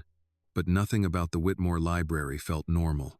Every shelf, every framed photograph, every brass lamp seemed to belong to a history that had never expected Grace or Annie to enter it. Samuel closed his notebook and looked at Jonathan. I need to be very clear about the process. Suspending the distribution is one step. Recognizing a potential heir for review is another. But if this becomes contested, the matter could go to probate court. There may be depositions, document subpoenas, perhaps media interest if anyone leaks it. Charles, who had remained near the windows, turned at that last phrase. No one is leaking anything. Rebecca looked at him. That is a wise decision. It was not a suggestion. He said, No. Rebecca replied calmly. It sounded more like a habit. Grace saw Samuel glance down to hide his reaction. Jonathan did not bother hiding his. A faint, tired satisfaction crossed his face, gone almost as soon as it came. Charles noticed. You find this amusing?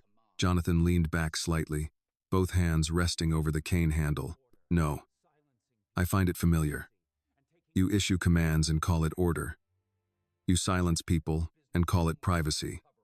You take choices away and call it protection. Charles's expression tightened. You have no idea what it took to keep things running while you were recovering.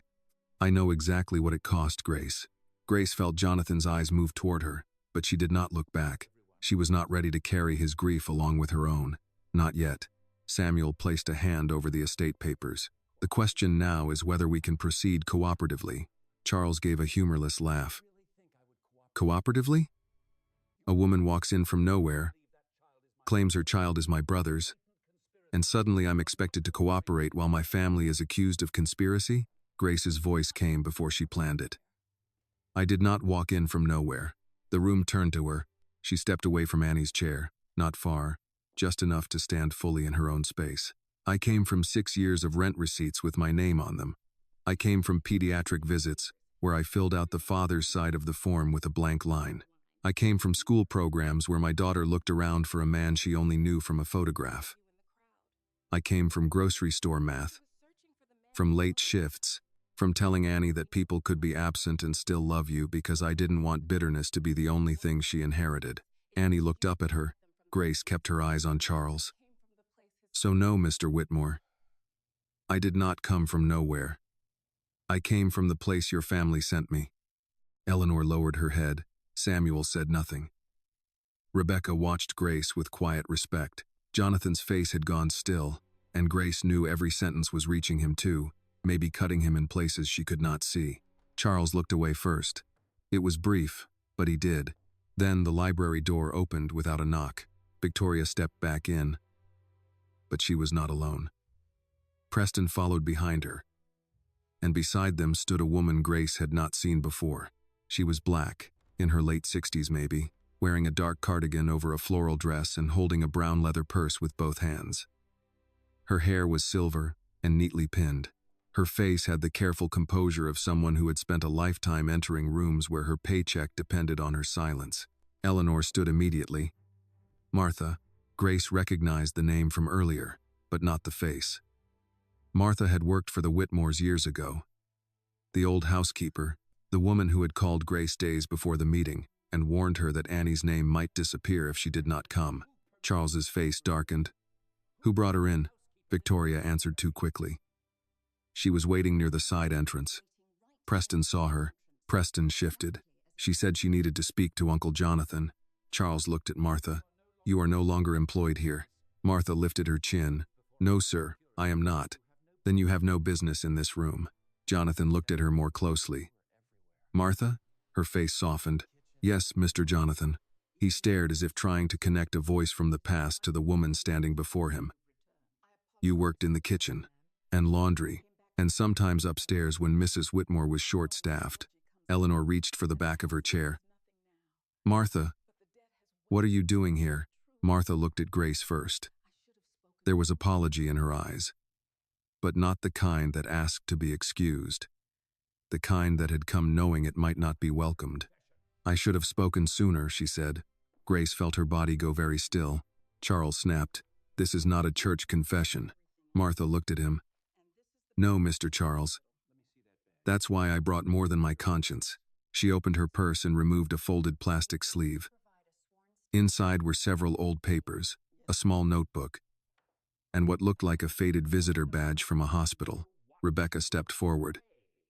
Ma'am, before you say anything, are you willing to provide a sworn statement if needed? Martha nodded. I am. Charles laughed sharply. You do not even know what she is going to say. Rebecca's eyes stayed on Martha. I suspect you do. That is why you are nervous. The word nervous made Preston look at his father. Victoria moved closer to him but did not touch him this time. Martha placed the plastic sleeve on the table with slow hands. 6 years ago, after Mr. Jonathan's accident, I was told to take any mail addressed to him and place it in a locked tray in Mr. Charles's office. Not the family mailroom, not the hospital coordinator, Mr. Charles's office. Charles said, That is a lie. Martha did not flinch. No, sir. Samuel leaned forward. Do you have proof of that instruction? I kept my work notebooks, Martha said. Every day, I wrote what rooms I cleaned, what deliveries came, what staff asked me to do. My mother taught me to write things down when rich folks started whispering. Grace heard the old wisdom in that and felt something tighten in her chest. Martha opened the notebook to a page marked with a yellow sticky note. Here, 3 days after the accident, mail for Mr. Jonathan to be taken to CW office. No exceptions. Then again the next week. Woman named Grace came to gate. Security told not to admit. Pregnant. Brown coat. Grace's hand went to the back of Annie's chair. Brown coat. Again. A detail she had never told Martha. A detail she had tried not to remember. Jonathan's voice was low. You saw her? Martha nodded, tears shining now but not falling. I saw her from the upstairs hall. I should have gone down. I didn't. I had a son on medication and needed that job. That is not an excuse. It is just the truth. Grace looked at the older woman. She wanted to be angry. She was angry. But she also understood the terrible math of survival. The way fear could make decent people put their heads down. Understanding did not heal the harm, but it kept the anger from becoming simple. Martha continued. There was also a letter. Jonathan leaned forward. What letter? A letter from you to Miss Grace. You gave it to Nurse Angela at the rehab center. She sent it with the driver. I saw it come in because it had your handwriting. Mr. Charles told me to put it with the others. Charles's voice became cold. You are inventing this. Martha reached into the sleeve and removed a copy of an envelope. No, sir. I made a copy on the office machine. I don't know why I did it then. Maybe because I knew one day someone would need to know it existed. Rebecca took the copy and handed it to Jonathan. His hand trembled as he looked at it. Grace could see the handwriting from where she stood. Jonathan's handwriting. Her name. Grace Miller. The old apartment address. Jonathan closed his eyes. Annie slid off the chair and stood beside Grace. Mommy, is that a letter for you? Grace could barely speak. Yes, baby. Did you get it? Grace shook her head. Annie looked at Charles. Not with fear now, but with a child's clear and terrible disappointment. Why did you keep my mommy's letter? No legal argument could have struck him harder. Charles opened his mouth, but no answer came. Martha looked at Grace. I am sorry, Miss Grace. I was quiet too long. Grace's voice was soft. Yes, you were. Martha nodded, accepting it. I know. Jonathan placed the copied envelope on the table as if it were fragile. How many? Martha swallowed. At least 5 letters. Maybe more. And calls. I heard Mr. Charles tell the hospital desk that if a woman named Grace Miller called, the answer was no contact. Victoria whispered, Charles. He turned on her. Do not start. But she had already gone pale. Samuel Price removed his glasses and rubbed his eyes. This changes the record substantially. Rebecca's voice was firm. It establishes a pattern of interference. Charles slammed his palm onto the table, making Annie jump. Grace pulled her close instantly. I did what I had to do, Charles said. The outburst echoed through the library. No one moved. Jonathan rose slowly, painfully, from his chair. To protect me? Charles's chest rose and fell. To protect the family. Jonathan looked at Grace, then Annie, then back to his brother. From a woman I loved and the child I wanted? Charles's face twisted. From scandal. From manipulation. From losing everything our father built because you were too blinded to see what she was. Grace felt the old insult return, dressed in new words. Jonathan's voice dropped. Say it plainly. Charles froze. Say what you mean, Jonathan said. For once in your life, don't hide behind family. The library seemed to hold its breath. Charles looked at Grace, then at Annie, and for 1 second his contempt stood naked in his eyes. Jonathan took 1 step forward. You thought she was beneath us. Charles said nothing. Jonathan nodded slowly, devastated.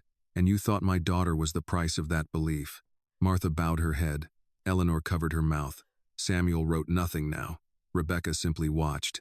Grace felt Annie lean against her, and she placed both hands on the child's shoulders. She did not need Charles to confess everything in words. The room had heard enough. The papers had said enough. Martha had said enough, and Charles, by failing to deny the heart of it, had said more than he knew. Jonathan turned to Samuel. Enter Martha's statement into the record. Preserve her notebook and the copy of the envelope. Samuel nodded. Yes. Charles looked at Samuel as if he had been betrayed. You are taking the word of former staff against mine? Samuel's voice was quiet. I am taking note of evidence. Martha looked at Annie then. Miss Annie, I am sorry I did not help your mama sooner. Annie studied her.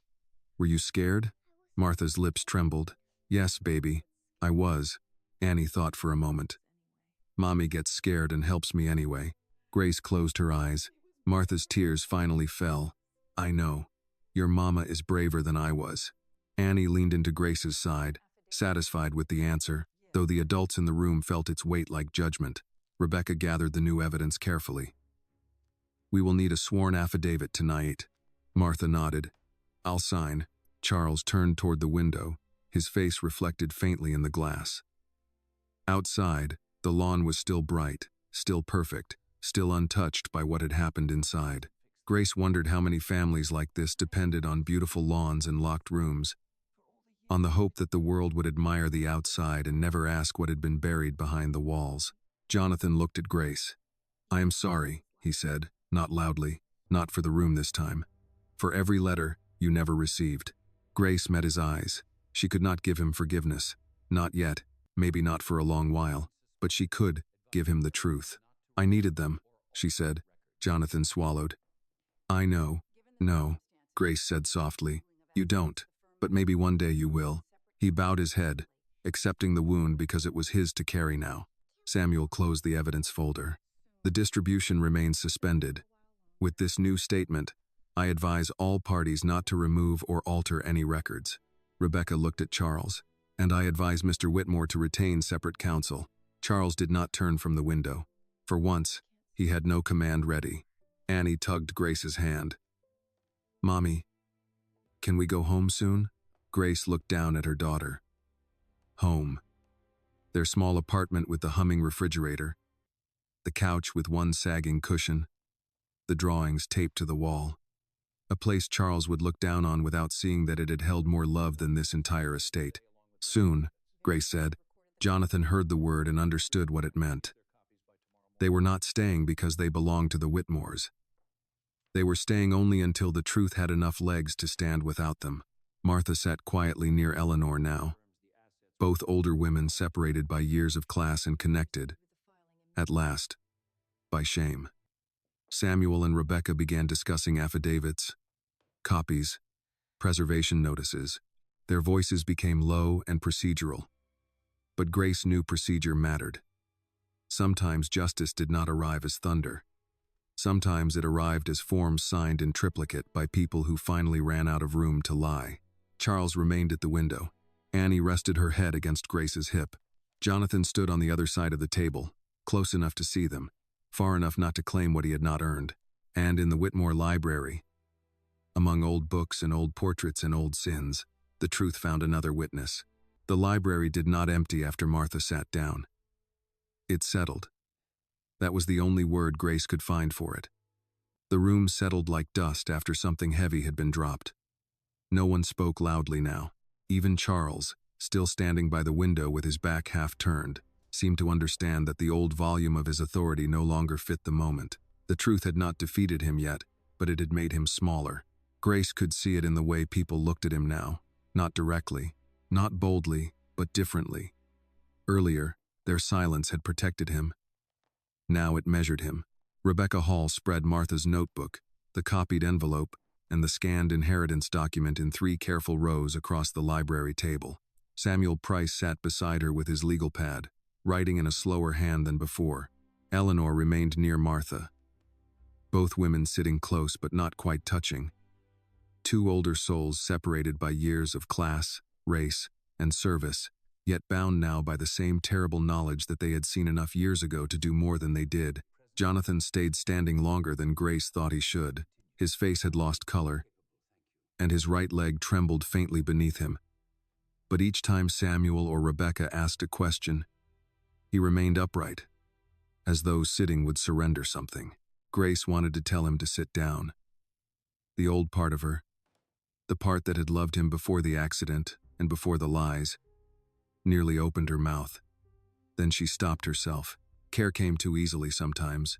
So did forgetting the cost of giving it to people who had not earned their way back. Annie had grown quiet. Not withdrawn, not scared exactly, but deeply watchful. She stood beside Grace with both arms around the yellow backpack now, her chin resting on the top of it. Children felt the weather in a room better than adults did. They knew when laughter was safe and when silence meant danger. Grace brushed her thumb over Annie's shoulder and felt her daughter lean into the touch. Samuel looked up from his notes. "Mrs. Patterson, I need to ask this carefully. Did you ever personally see Mr. Charles Whitmore destroy or remove any documents related to Grace Miller or the child?" Martha Patterson folded her hands over her purse. "No, sir. I never saw him tear anything up. I saw envelopes go into his locked office tray. I saw names written in the staff instruction book.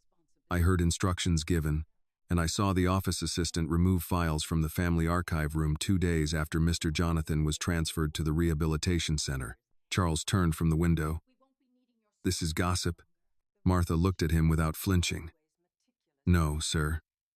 Gossip is what folks whisper when they don't want to be held responsible. I am telling you what I saw." Rebecca nodded. "Do you remember the office assistant's name?" "Darlene Ross. She worked here 3 years, maybe 4. Red hair, always wore white sneakers even with office clothes because her feet hurt." Samuel wrote the name down. Victoria, who had returned to the library doorway but not fully entered, finally spoke. "Darlene left years ago. She was unreliable." Martha's eyes moved to her.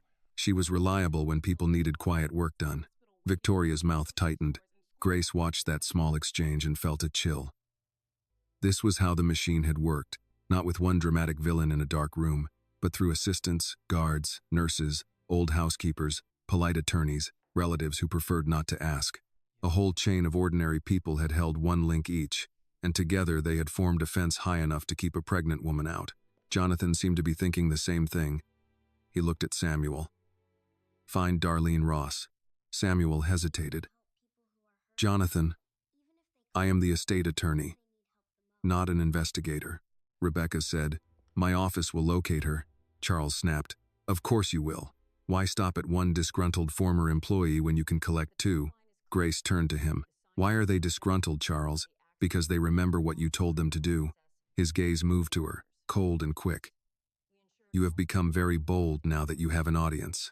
Grace felt something old rise in her, but she did not let it become anger for his entertainment. "No, I became bold in laundromats, hospital waiting rooms, grocery stores, and school offices. You are only seeing it today." Annie looked up at her mother with wide eyes. Eleanor lowered her head, and Grace thought she saw the old woman smile sadly. Jonathan finally sat down. The movement was slow and painful, and Annie noticed. She looked at him, then at the empty glass of water near Samuel's papers. "Do you need water?" she asked. Jonathan looked startled by the question, then his face softened. "I would like some, yes." Before any adult moved, Annie picked up the glass carefully with both hands and carried it around the table. Grace's instinct was to stop her, not because Jonathan did not deserve water, but because Annie had already been asked by the day to give too much. But the child wanted to do it. It was not obedience. It was judgment. Annie had decided he was not the same as Charles.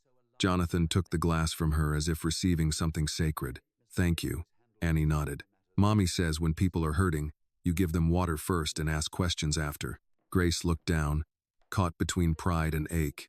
Charles said nothing, but his eyes followed the exchange, and for a fleeting second, Grace wondered if he understood what he had lost before he ever had it. Annie's kindness was available to the room, but not owed to anyone in it. Rebecca tapped one document lightly. "We need to establish the timeline." Jonathan signs the acknowledgement and inheritance provision 3 days before the accident. The accident occurs. Grace attempts hospital access and is denied. Calls are blocked or redirected. Letters from both sides fail to reach their intended recipient. Internal records referencing Grace and the unborn child are removed or restricted.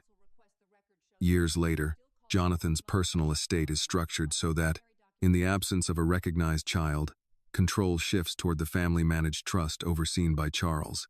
Today, distribution was scheduled without notice to Grace or Annie. "That summary is biased," Charles said. Samuel looked at him. "Which part is factually incorrect?" Charles did not answer immediately. Victoria stepped farther into the room. "This assumes Charles knew the child was Jonathan's." Rebecca looked at Grace. Miss Miller, did you ever request financial support from the Whitmore family during your pregnancy or after Annie's birth? No. Did you ever sign any settlement, non-disclosure agreement, or release of claims? No. Were you ever offered money by the Whitmore family? Grace paused. The old memory returned. Unwelcome. The man in the dark coat at the hospital. The envelope he slid across the plastic waiting room table, the way he said it might help her start over if she would agree not to contact Jonathan again. Grace had pushed it back toward him with shaking hands. They tried once, she said, at the hospital, through an attorney. I didn't take it. Jonathan's grip tightened around the water glass. What attorney? I never knew his name. He didn't give me a card. He just told me I was young, emotional, and confused. Then he said a private family could make life difficult if I kept making claims. Rebecca made a note. Can you describe him?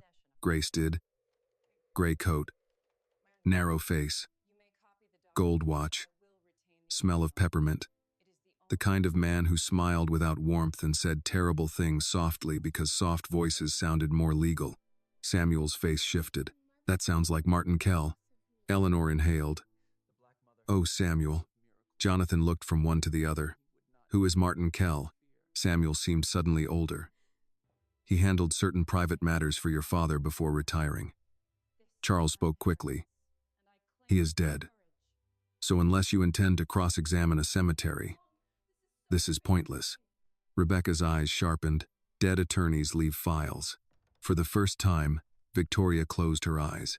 Grace saw it. So did Jonathan. He leaned forward. You knew. Victoria opened her eyes. I knew there were concerns. About my child? About Grace. Grace said, You didn't know me. Victoria looked at her with a flash of the old contempt, then seemed to remember the documents on the table and restrained herself. I knew what people said. Grace nodded slowly. People said a lot of things, so no one had to ask me. Annie returned to Grace's side. Mommy, why didn't they ask you? Grace placed a hand on her hair. Because asking gives people a chance to answer. Martha whispered. Amen. The word was soft, but it carried the weight of a Sunday morning pew, of old women fanning themselves with church programs, of a community that knew exactly what it meant to be judged without being heard. Charles looked toward the door as if considering leaving. Rebecca noticed and said, Before anyone exits, I recommend all present understand that relevant records must be preserved. Deleting emails, removing files, contacting potential witnesses to influence statements, or altering archives after this point may create legal exposure. Preston had reappeared in the doorway behind Victoria. Are you threatening us? Rebecca turned to him. I am informing you. Preston looked at Charles. Dad, tell her she can't talk to us like that. Charles's face hardened, but the command did not come. He knew too much had already been recorded. He knew Rebecca was not staff, not family, not frightened, and not impressed. Jonathan looked at Preston. You should listen to her. Preston's jaw tightened. You're really choosing them over us? The word them hung there, ugly and revealing. Jonathan's voice became very quiet. Be careful what you call them. Preston looked at Annie, then Grace, then away. Eleanor stood again, using the arm of the chair. Preston, child, sit down or leave. But stop making your soul smaller in front of everyone. No one expected that from her. Preston looked stunned, then embarrassed. Victoria touched his shoulder, and this time he did not pull away. He stepped back out of the doorway. Samuel turned to Rebecca. I will issue preservation notices this afternoon. If Martin Kell's files still exist, they may be in off-site storage. Rebecca nodded. We will seek access. Charles spoke with quiet menace. You will seek many things. That does not mean you will get them. Grace looked at him and realized he was not done. Cornered people with money did not simply surrender. They regrouped. They called favors. They found judges, bankers, old friends, retired attorneys, anyone who owed them enough to blur the truth. The day had shifted, but it had not ended the danger. Jonathan seemed to read the same thought. Grace, I can arrange security if you need it. Grace looked at him. I have kept Annie safe for 6 years. I know. Do you? He accepted the correction. I am learning. That answer was better than a defense, and because it was better, it hurt more. Annie tugged Grace's hand. Can we still go home after this? Grace nodded. Yes. Jonathan did not ask them to stay. He did not ask to come with them. He only said, "May I make sure you get there safely?" Grace almost said no. Pride rose first, sharp and familiar. Then she thought of Charles's face, Victoria's silence, Preston's resentment, and the years of interference done by people who looked respectable while doing it.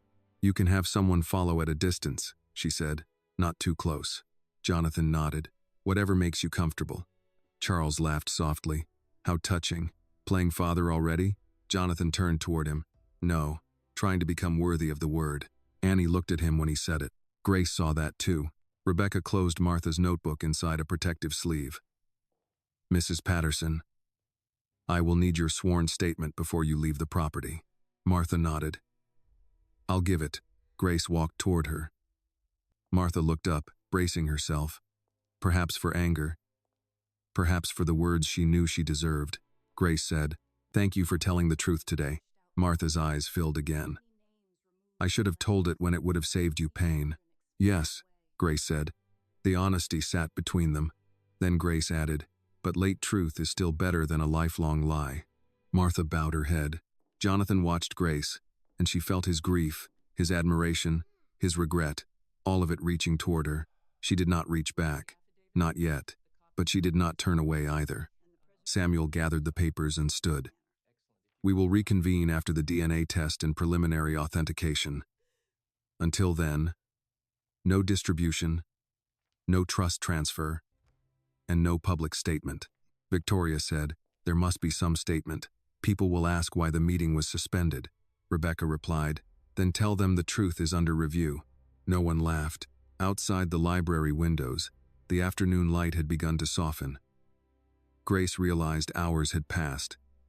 Though it felt like one long-held breath, Annie leaned against her, tired but upright, still holding the yellow backpack that had carried crayons, snacks, a photograph, and a truth powerful enough to stop a family fortune in its tracks. Grace looked at Charles one last time before leaving the library. He looked back at her with hatred carefully dressed as dignity. She understood then that Chapter 1 of the battle had ended, not the battle itself. Charles had lost the room, but he had not lost his will. And a man like Charles Whitmore would not forgive a black woman and her daughter for making him look small in his own house. Charles Whitmore did not follow them out of the library right away. That, more than anything, told Grace he was thinking. Men like Charles were most dangerous when they stopped performing for the room and began arranging the next one in their minds. As Samuel Price gathered the estate files and Rebecca Hall secured Martha's notebook, Grace stood near the library doors with Annie tucked against her side, feeling the weight of the house behind her and the weight of the coming fight ahead. The meeting had been suspended. The documents had been preserved. Martha had spoken. Jonathan had claimed Annie before everyone. But Grace knew enough about powerful families to understand that truth being spoken and truth being accepted were not the same thing. The hallway outside the library seemed longer than before. The portraits on the wall looked different now. Not grand, just watchful. Generations of Whitmore men in dark suits, gold frames, oil-painted certainty. Grace wondered how many women had been pushed out of this house quietly, how many names had been removed from ledgers, how many children had been explained away as rumors, mistakes, misunderstandings, or threats to reputation. Annie held Grace's hand as they walked. Her yellow backpack bumped lightly against her hip. She was tired now. Grace could feel it in the way the child's steps shortened. But Annie did not complain. Jonathan walked a few feet behind them with Rebecca at his side. He did not try to take Grace's place beside Annie. He did not rush to fill the silence. Grace respected that restraint, even as part of her resented needing to respect anything about him. Pain was not tidy. It did not sort people into clean boxes. Jonathan had been lied to. Yes. But Grace had been alone. Both things were true, and the truth did not soften just because it finally had company. They reached the grand hall again. The relatives who had not been invited into the library were still scattered near the table, speaking in lowered voices that stopped when Grace entered. Some looked ashamed. Some looked curious. A few looked annoyed, as if the suffering of others had delayed their afternoon plans. On the sideboard, the sweet tea had gone watery. Ice melted into pale amber. The butter cookies still sat untouched. Preston stood near the staircase with his hands in his pockets. Victoria was beside him, one hand resting lightly on his shoulder. Her face was composed again, but Grace noticed the tightness around her mouth. She was not frightened like Charles. Victoria was calculating in a different way, measuring what could still be saved, how the story might be reshaped before it left the property. Annie saw Preston and moved closer to Grace. Jonathan saw that. He stopped walking. "Preston," he said. The boy looked up, defensive before anything was asked of him. "What?" Jonathan's voice was calm. "Come here." Victoria immediately said, "Jonathan, this is not necessary." "It is." Preston glanced at his father's closed library door, then back at his uncle. Without Charles in the hall, he seemed less certain of where to stand. Still, pride pushed him forward. He walked over slowly, stopping several feet from Annie. Jonathan looked at him for a long moment. "You called her a stray child." Preston's face colored. "I was upset. That is not an apology. I didn't know she was—" Jonathan cut him off. "Do not finish that sentence." Grace felt Annie's hand tighten. Jonathan stepped closer to Preston, leaning on his cane but somehow seeming taller than he had all afternoon. "You are old enough to learn this now. A child does not become worthy of basic respect after you find out who her father is. She was worthy before. She was worthy when she walked in. She was worthy when you laughed." Preston looked away. Victoria's voice sharpened. "He is a teenager." He repeated what he believed to be true. Grace turned to her. "Then maybe someone should have taught him that cruelty is not truth just because it is inherited." Victoria's eyes flashed, but she said nothing. Preston stared at the floor.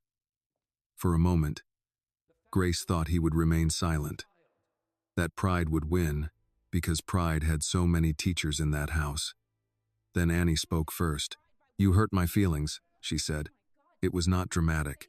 It was not polished. It was simply a child putting the wound where the room could see it. Preston looked at her then, and whatever he had expected, it was not that. Accusation he could resist. Tears he could mock if he had enough of his father in him. But Annie's plain little sentence left him nowhere to hide. He swallowed. "I shouldn't have said that." Annie waited. Preston shifted. "I'm sorry." Victoria closed her eyes briefly, as if the apology cost her more than it cost him. Annie studied him. "You shouldn't laugh when people say who they are." Preston nodded once, stiffly. "Okay." Grace did not thank him. Jonathan did not praise him. Some apologies were not noble acts. They were the bare minimum returning late. The library door opened behind them. Charles stepped out. The hall changed at once. Shoulders straightened. Conversation stopped. Preston stepped back toward Victoria, as if pulled by habit. Charles took in the scene quickly. Jonathan facing his son. Annie at Grace's side. The relatives watching. Samuel holding files. Rebecca standing steady with her briefcase. He understood enough. "What is happening now?" he asked. Jonathan turned. "Your son apologized." Charles looked at Preston. "For what?" Annie answered before anyone else could. "For laughing at me." Charles's expression hardened. "This family is not going to spend the rest of the afternoon being tried by a child." Grace moved forward, placing herself just ahead of Annie. "No, this family is being tried by what it did in front of a child." A whisper ran through the hall. Charles's eyes locked on hers. "You are enjoying this." Grace almost laughed, but there was no humor in it. "You think this is what enjoyment looks like? Standing in the house that kept my daughter from her father? Listening to grown people debate whether she exists enough to matter? Watching your son repeat the poison you taught him? No, Mr. Whitmore, I am not enjoying this. I am enduring it. There is a difference, though I understand why you might not recognize endurance when it does not belong to you." Jonathan lowered his eyes for a moment, but Charles did not. He took one step closer, his voice dropping. "You should be careful how far you push." Rebecca Hall stepped beside Grace before Jonathan could speak. "Mr. Whitmore, I would strongly advise against making any statement that could be interpreted as intimidation of a claimant or her guardian." Charles looked at Rebecca with open hatred. You lawyers love turning plain speech into drama. I love records, Rebecca said, and today has produced quite a few.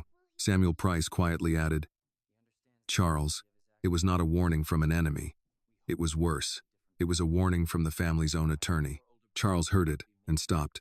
Jonathan turned toward the gathered relatives. Everyone who came here today for the distribution should understand this clearly. Annie Miller's claim will be reviewed. The distribution is suspended. Any attempt to contact Grace, intimidate her, influence witnesses, alter documents, or manage the story before legal review is complete will be treated as interference. One of the male cousins said, Jonathan, nobody wants trouble. Jonathan looked at him. Then nobody should create any. Charles laughed softly. Listen to yourself. You arrive with a lawyer and a woman who has spent years outside this family. And now you threaten your own blood. Jonathan's face went still. Do not use blood with me today. Charles's jaw tightened. Jonathan took a breath. Then said it. Clear enough for the portraits to hear. Annie is my blood. Grace carried my child while this family locked her out. If blood matters to you, start there. If it does not, stop pretending this has ever been about family. The sentence struck the hall with quiet force. Victoria stepped forward. And what about Jonathan's wife? What about his son? Are we all supposed to pretend they do not exist because this woman arrived with papers? Grace stiffened. The question hung there, sharp and necessary. The room turned toward Jonathan. He did not flinch. I am legally separated. That process began before my accident and was frozen during recovery. My son with Elaine is provided for under separate terms, and nothing Annie receives takes away what belongs to him. Victoria's face tightened. How convenient. Jonathan looked at her. No, Victoria. Convenient was letting Grace believe I abandoned her while letting me believe she sold our child's future for money. Victoria's cheeks flushed. Grace looked at Jonathan, absorbing another piece of the life she had not known. A wife, a son, legal separation, another family line tangled in the one she had been kept from. It did not change Annie's truth, but it complicated the ache. Grace made herself breathe. That was not a conversation for the hallway, and it was not one Charles or Victoria had the right to use as a weapon. Annie looked up at Grace. Do I have a brother? The question pulled all the adult arguments to a halt. Jonathan's face softened. You may, he said carefully. His name is Thomas. He is older than you. Annie thought about that. Does he know about me? Jonathan's voice lowered. Not yet. Will he be mean? Grace felt the room hold its breath. Jonathan looked at Preston, then back at Annie. I hope not. But if he is confused, that will be my responsibility to handle, not yours. Annie nodded slowly, accepting that answer for now. Charles seized the pause. You see? This is exactly the chaos I was trying to prevent. Grace turned to him. No, this is the chaos you created by hiding the truth until it had to break the door down. Eleanor, still standing near the library entrance, spoke softly but clearly. She is right, Charles. He looked at her as if her agreement with Grace offended him more than any document had. You are choosing sides now? Eleanor shook her head. No, I am finally admitting there was a wrong one. The hall went silent again.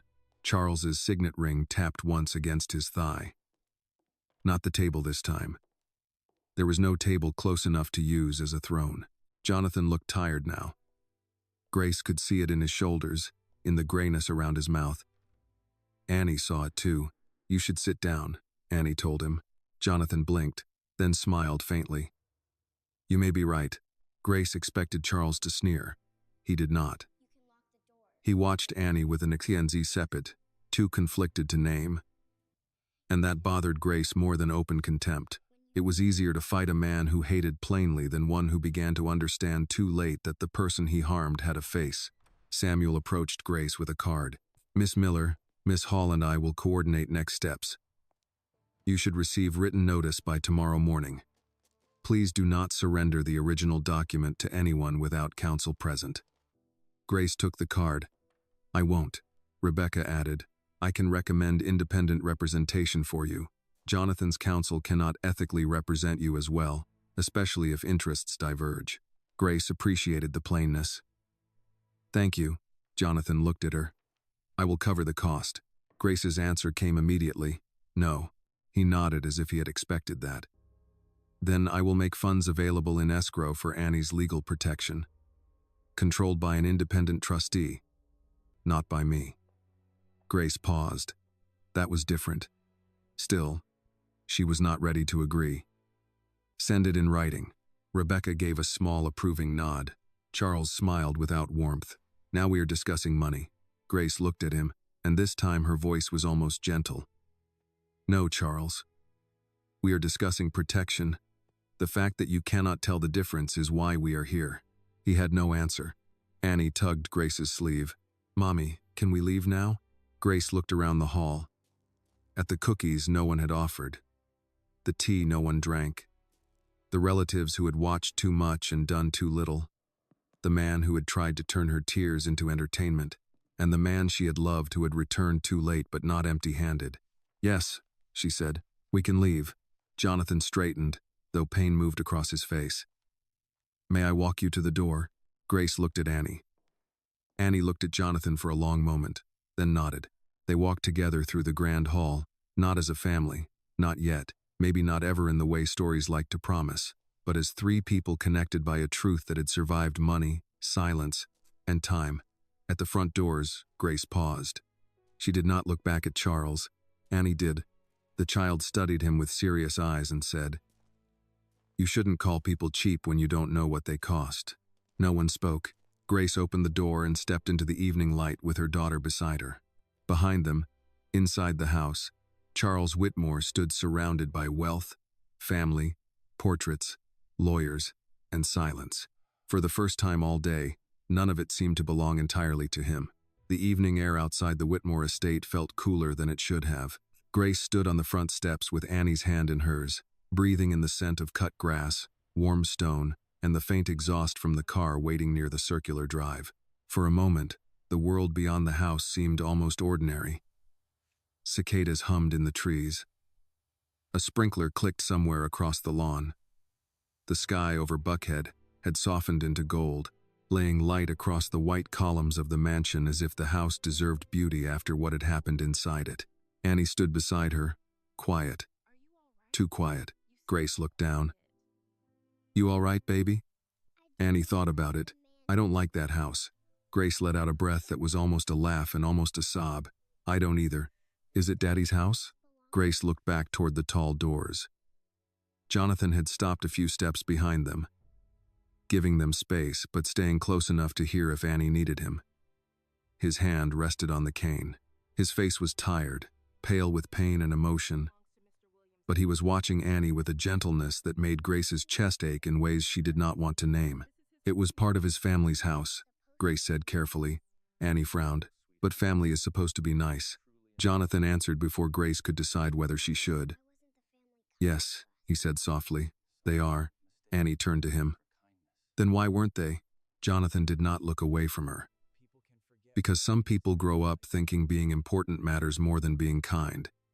And if nobody stops them, they can forget what kindness is supposed to sound like. Annie considered that with the solemn seriousness that always made Grace wonder if children understood more than adults because they had not yet learned how to lie to themselves. Are you important? Annie asked. Jonathan's mouth trembled slightly. Not as important as I thought I was this morning. Grace looked away toward the driveway. She was not ready for humility from him. Anger was easier to stand against. Humility came through the cracks. Rebecca Hall stepped out behind Jonathan, phone already in hand. Miss Miller, I arranged for a car to follow you at a distance, as you requested. No one will approach your apartment. It is simply precautionary. Grace nodded. Thank you. Rebecca handed her a business card. This is a family law attorney I trust. Her name is Denise Warren. She is based in Decatur, and she has handled contested paternity and inheritance matters. She is direct, expensive, and very good. I will ask her office to expect your call, but you are under no obligation. Grace accepted the card. I appreciate it. Jonathan started to speak, then stopped himself. Grace saw it. What? I was going to offer again, he said. But you already told me no. Yes, so I will only say this. Whatever Annie needs legally, financially, medically, educationally. I want a structure in place that does not require you to trust me personally before she is protected." That answer made Grace pause. Annie looked between them. "What does that mean?" Grace squeezed her hand. "It means grown-up paperwork." Annie made a face. "More paper?" Jonathan smiled faintly. "A lot more, I'm afraid." Grace looked at him. "Send everything through attorneys. No private arrangements. No phone calls with promises." Jonathan nodded. "Understood." The front door opened again. Charles stepped out onto the porch. The softness of the evening seemed to harden around him. He had put himself back together in the few minutes since they had left the hall.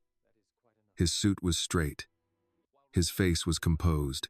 The only sign of the afternoon was the lack of his old smile. Victoria stood in the doorway behind him, one hand on the frame, watching but not interfering. Preston was nowhere in sight. "Grace," Charles said. It was the first time he had used her first name.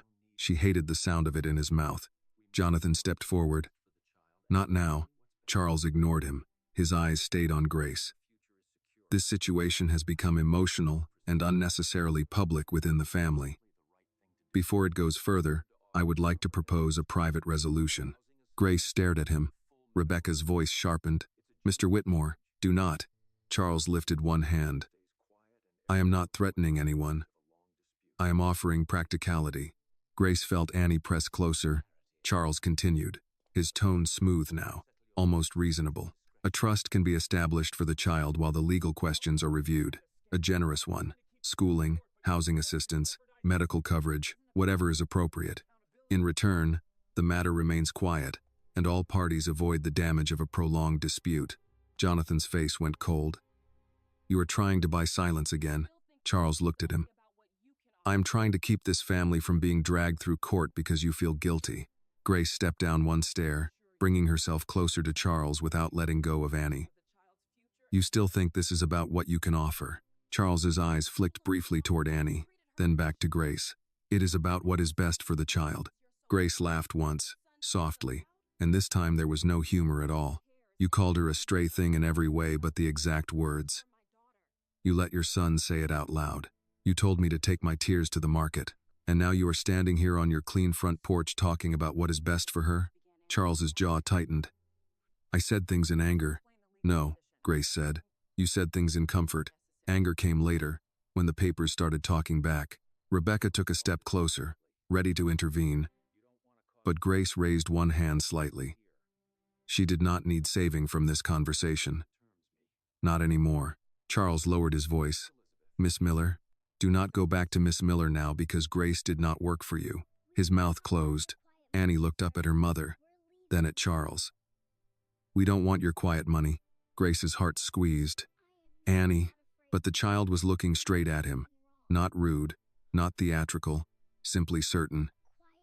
"Mommy said quiet money makes people think they bought the truth." Charles stared at her as though the words were too large to have come from someone so small. Jonathan turned his face away for a second, overcome. Grace placed her hand gently on Annie's shoulder. "That's enough, baby." Annie nodded, but she did not hide. Rebecca looked at Charles. "Any settlement discussions will go through counsel. Do not approach Miss Miller directly again." Charles's eyes flashed. "This is still my property." Jonathan stepped between them now, not dramatically, but with finality. "And she is leaving it." "Let her."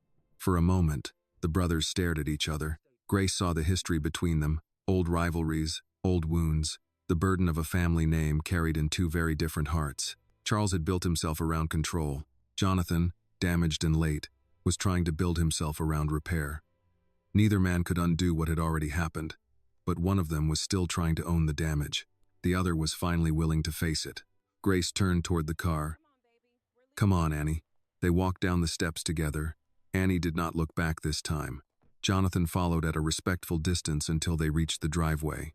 The driver, a middle-aged black man in a dark suit, opened the back door and gave Grace a nod that felt more human than anything she had received inside the house.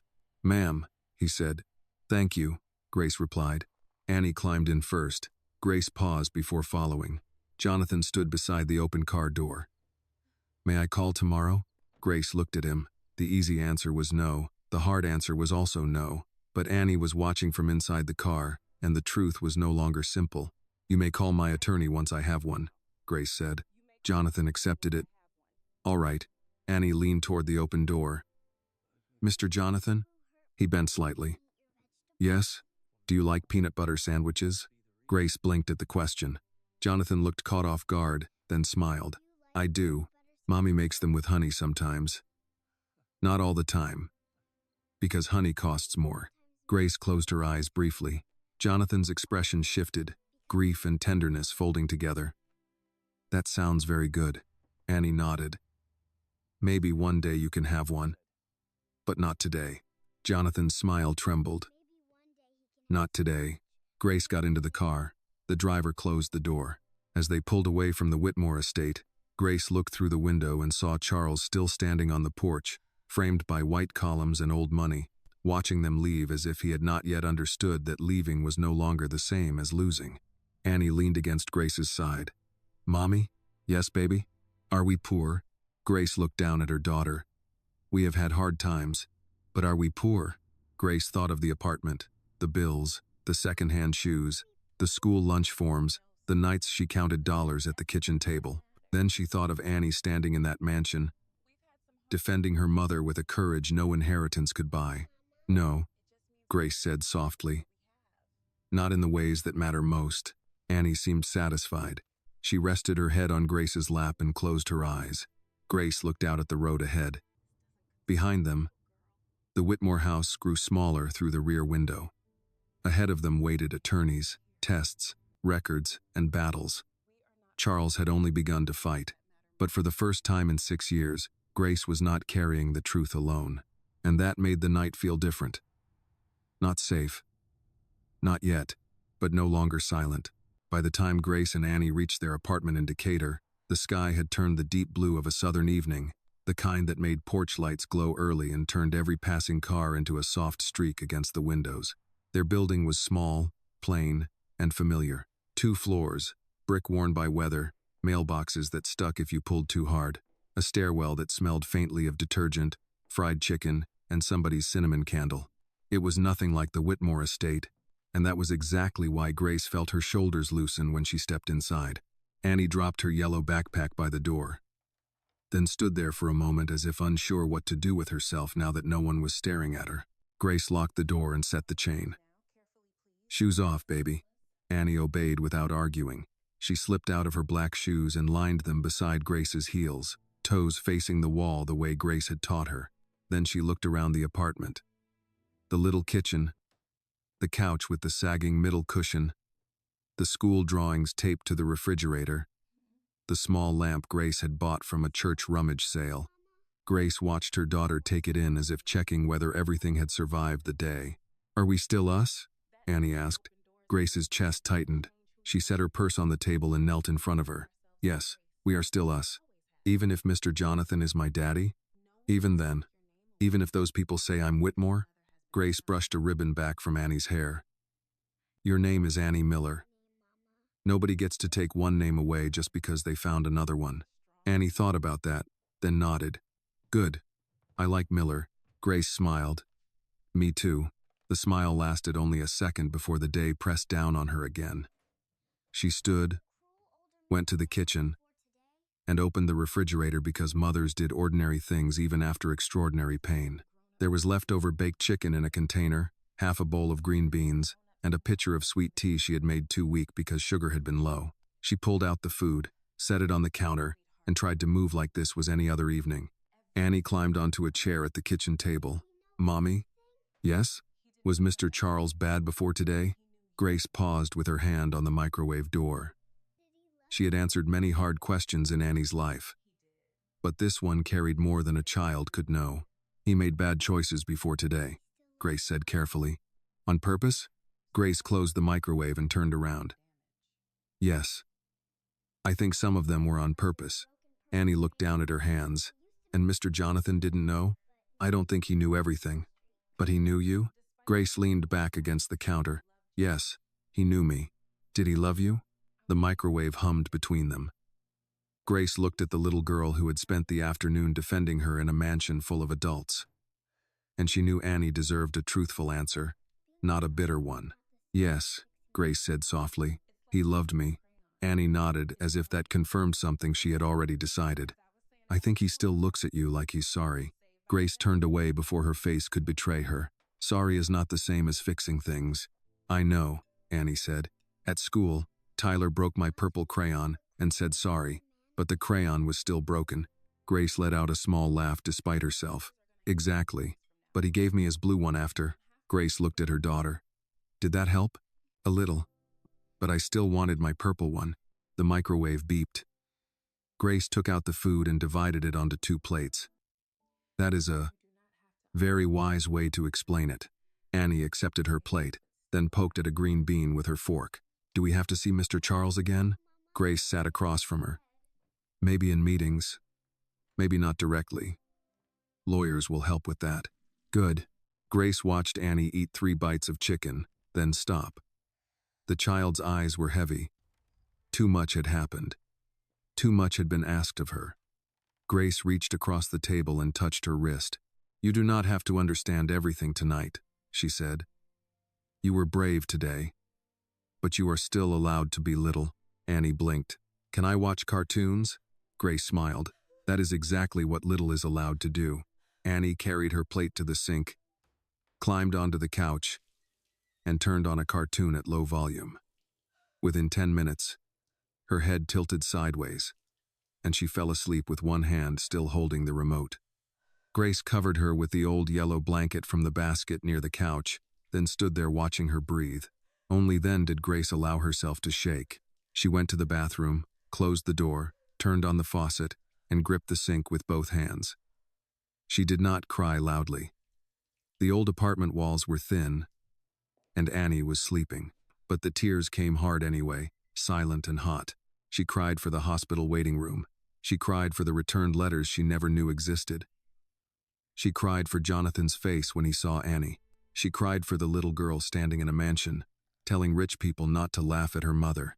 She cried because Charles had enjoyed her humiliation, and because for one terrible second, when he offered quiet money on the porch, she had understood how many women before her had been pressured to take it.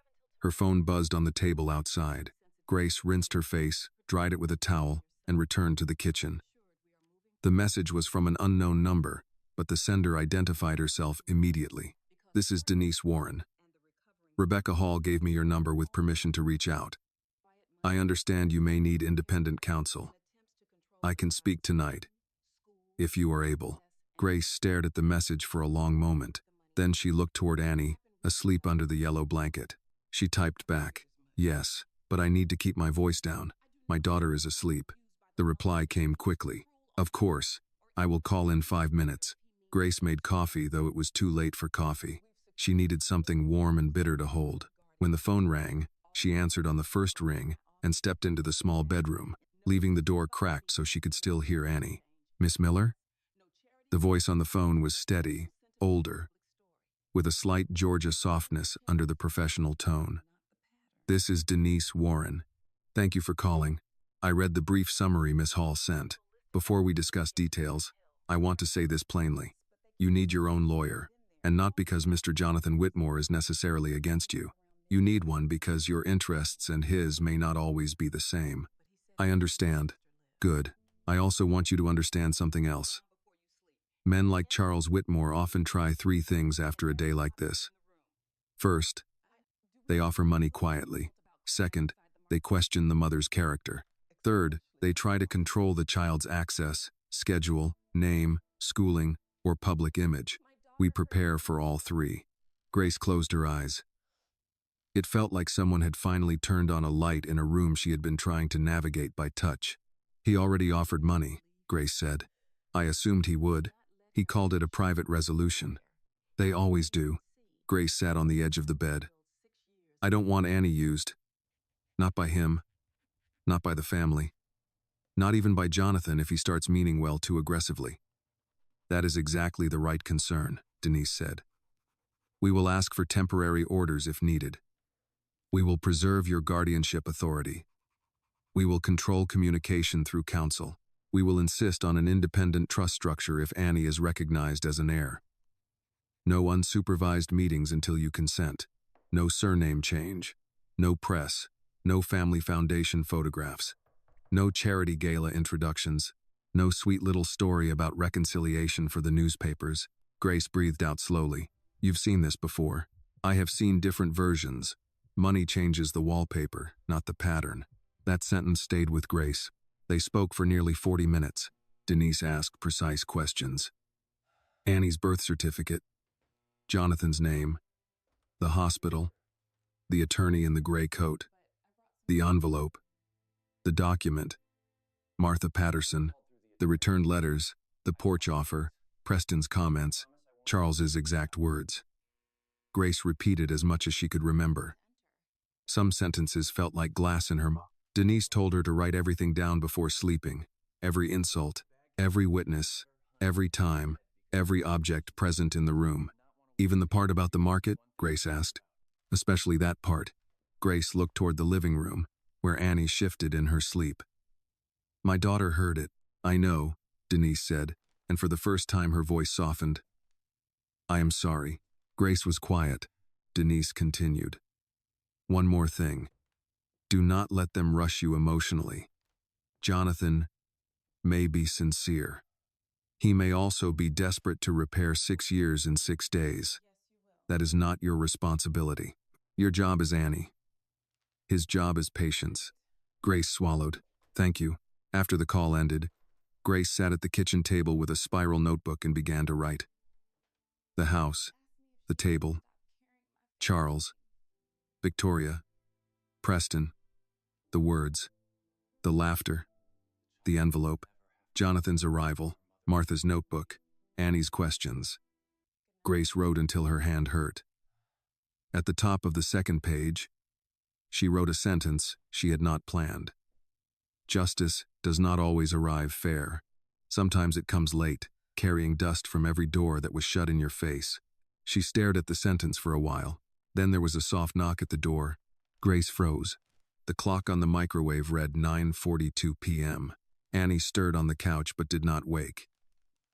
Grace stood slowly, heart pounding, and moved to the door without turning on more lights.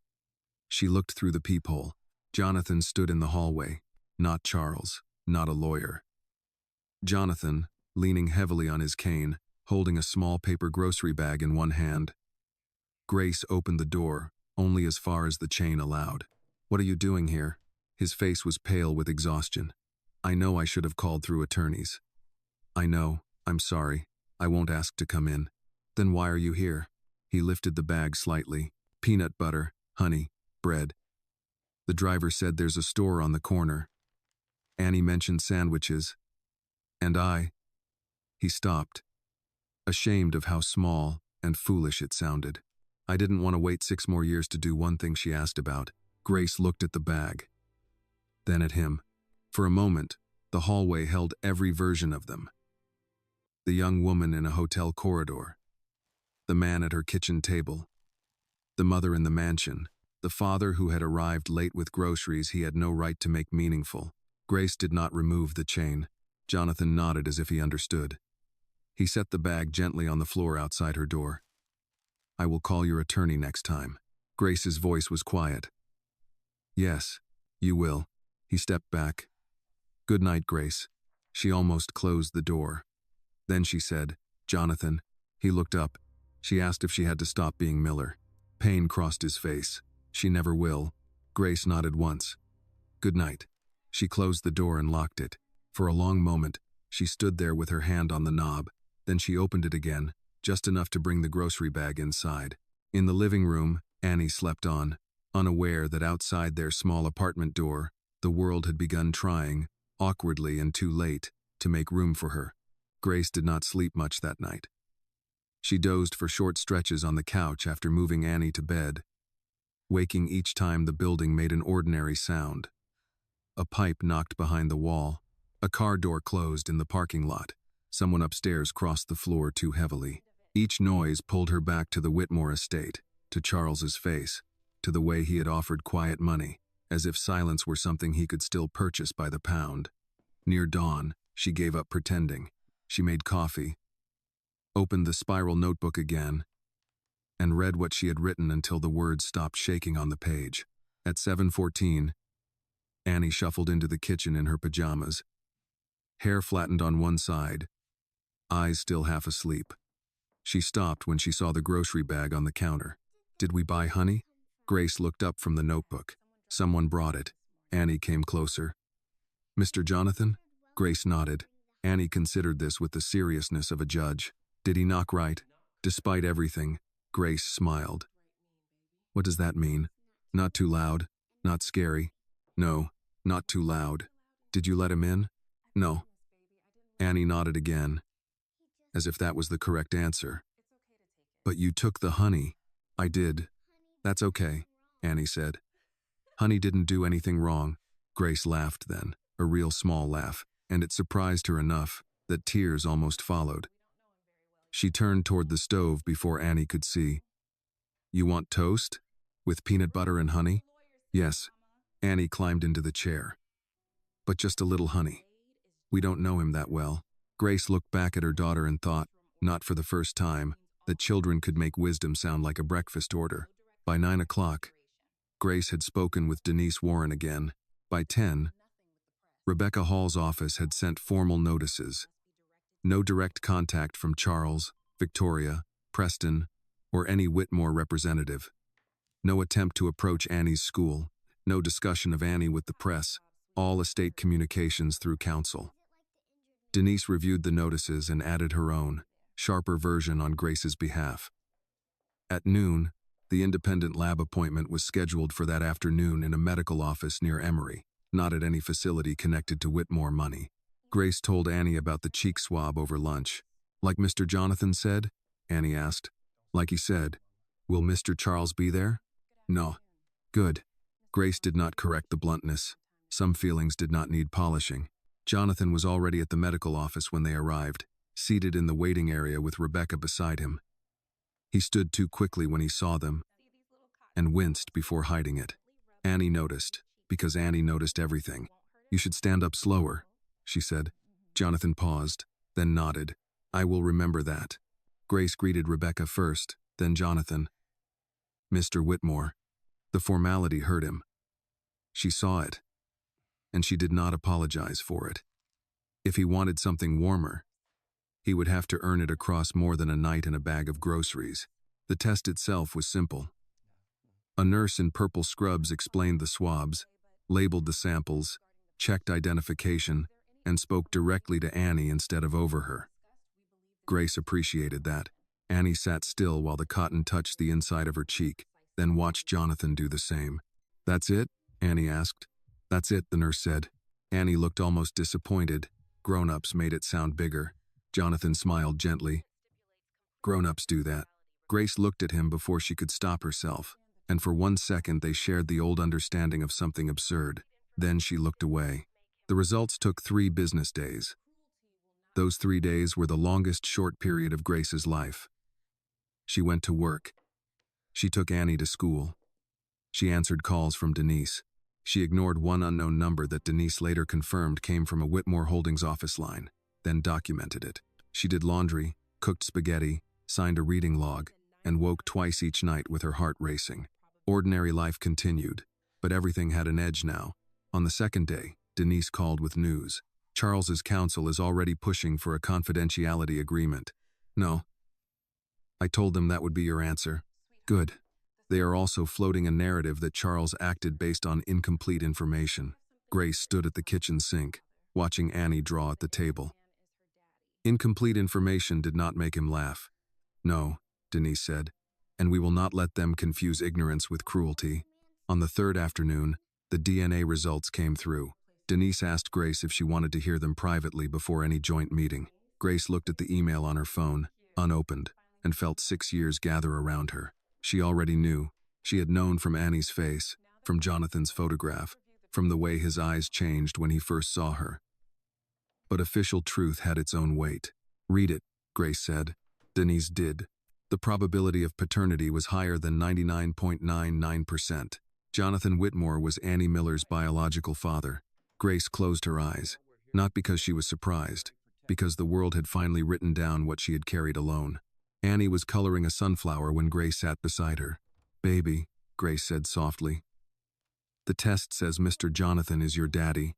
Annie looked up. "For real?" "For real." She looked back at her drawing. "Can I still call him Mr. Jonathan until I'm ready?" Grace touched her cheek. "Yes." "Okay." Annie colored one more petal, then asked, "Does this mean Mr. Charles has to stop being mean?" Grace wished she could say yes. "It means he has fewer places to hide." The formal meeting took place the next morning, not at the Whitmore estate, but in Denise Warren's office in Decatur. Grace had insisted on neutral ground, and Jonathan had agreed immediately. Charles had objected through counsel. Denise replied that Grace and Annie would not return to the estate for the convenience of the man who had insulted them there. The meeting was therefore held in a modest conference room with beige walls, a coffee station, a bowl of wrapped peppermints, and no family portraits watching from above. Charles arrived with 2 attorneys, Victoria beside him and Preston absent. He looked displeased by the setting. Grace was glad. Some rooms should not flatter the powerful. Jonathan came with Rebecca. Samuel Price attended as estate counsel. Eleanor came too, by choice, carrying a small notebook of her own. Martha Patterson had already signed her affidavit the night before. Annie did not attend the main meeting. She sat in Denise's assistant's office with coloring pages, juice, and a retired schoolteacher who volunteered at Denise's church and had the calm authority of a woman no one sensible argued with. Before the meeting began, Grace kissed Annie's forehead. "You okay?" Annie nodded. "Miss Lorraine has animal crackers. That helps." "It does." Grace entered the conference room and took her seat between Denise and Rebecca, across from Charles. Jonathan sat at the end nearest the door, as if making sure Grace could leave easily if she wanted to. She noticed. She did not comment. Denise began. "The DNA results confirm Jonathan Whitmore as Annie Miller's biological father. The acknowledgement document has been preliminarily authenticated by Langford and Bell's archived records. Martha Patterson's sworn affidavit confirms prior interference with communications. Additional records are pending.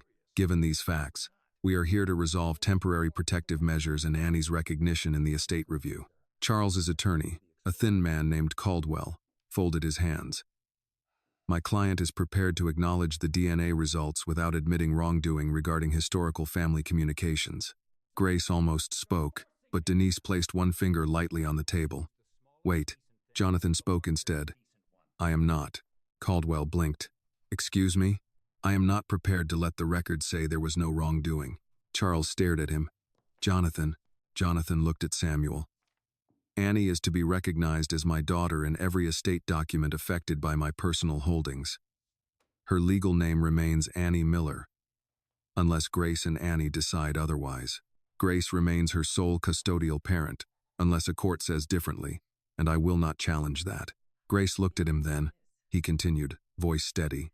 "An independent trust will be established for Annie's inheritance, managed by a neutral fiduciary approved by Grace's counsel. Charles will have no control over it. No public statements will be made without Grace's consent. No family member will approach Annie's school, church, home, or caregivers. Any contact with Annie goes through Grace and her attorney." Denise's expression remained professional, but Grace sensed approval. Charles leaned back. "You rehearsed that well." Jonathan looked at him. "I should have said some version of it 6 years ago." The room quieted. Caldwell cleared his throat. "The removal of Charles from trust influence is excessive." Rebecca slid a document across the table. "Given the evidence of prior interference and the financial benefit to Charles, if Annie remained excluded, it is not excessive. It is the minimum." Samuel Price nodded slowly. "I agree." Charles turned on him. "Of course you do." Samuel did not flinch this time. "I should have asked more questions years ago. I am asking them now." Eleanor spoke next, surprising everyone. "And I will support the independent trust." Charles looked at her with open disbelief. "You have no authority here." "No," Eleanor said, "but I still have a name people in this family listen to when they are deciding whether to be ashamed." Victoria's face hardened. "This is becoming theatrical." Grace looked at her. "No. The theater was yesterday. when everyone played respectable while a child was humiliated. Victoria's eyes dropped first. Denise then placed a final page on the table. There is also the matter of a written apology. Charles gave a short laugh. Absolutely not. Denise did not react. Then we continue through court with the record as it stands. Caldwell leaned toward Charles and whispered urgently. Charles stared at the page, jaw working. Grace did not need his apology. Not in the way people thought. But the public record needed to show that he had been wrong. Because men like Charles survived by making everyone else sound uncertain. Jonathan looked at his brother. Sign it. Charles's eyes lifted. You would force me? No, Jonathan said. I would watch you refuse to do the smallest decent thing after doing the larger indecent one. The words cut. Charles picked up the pen. He did not apologize aloud. He signed the prepared acknowledgement stating that Annie Miller was Jonathan Whitmore's daughter, that Grace Miller had presented a valid claim, that prior statements made about Grace and Annie in the Whitmore home were inappropriate and unsupported, and that Annie's rights would be reviewed and protected according to law. It was not enough, but it was something. When the meeting ended, Grace stepped into the hallway. Annie looked up from her coloring page. Is it done? Grace knelt in front of her. A big part is, do they know I'm me now? Grace smiled through the ache in her chest. Yes, baby, they know. Annie handed her the drawing. It was a sunflower with two roots, one labeled Miller and the other, carefully misspelled, Whitmore. I didn't know how to spell it, Annie said.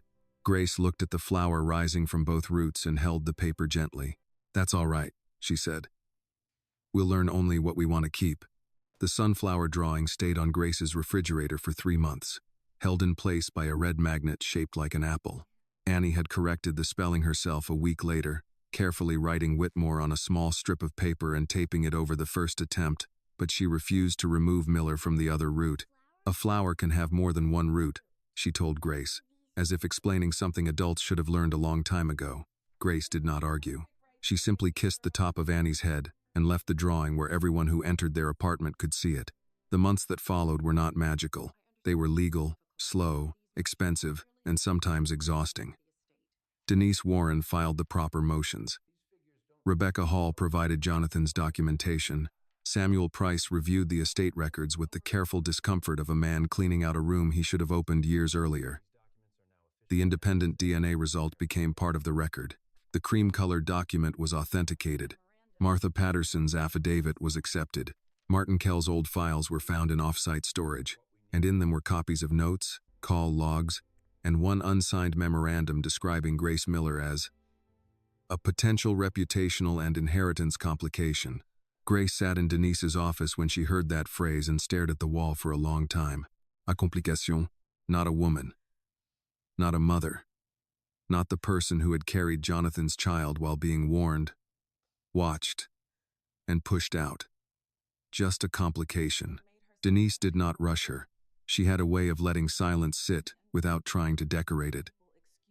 After a while, Grace said, "They made me sound like paperwork."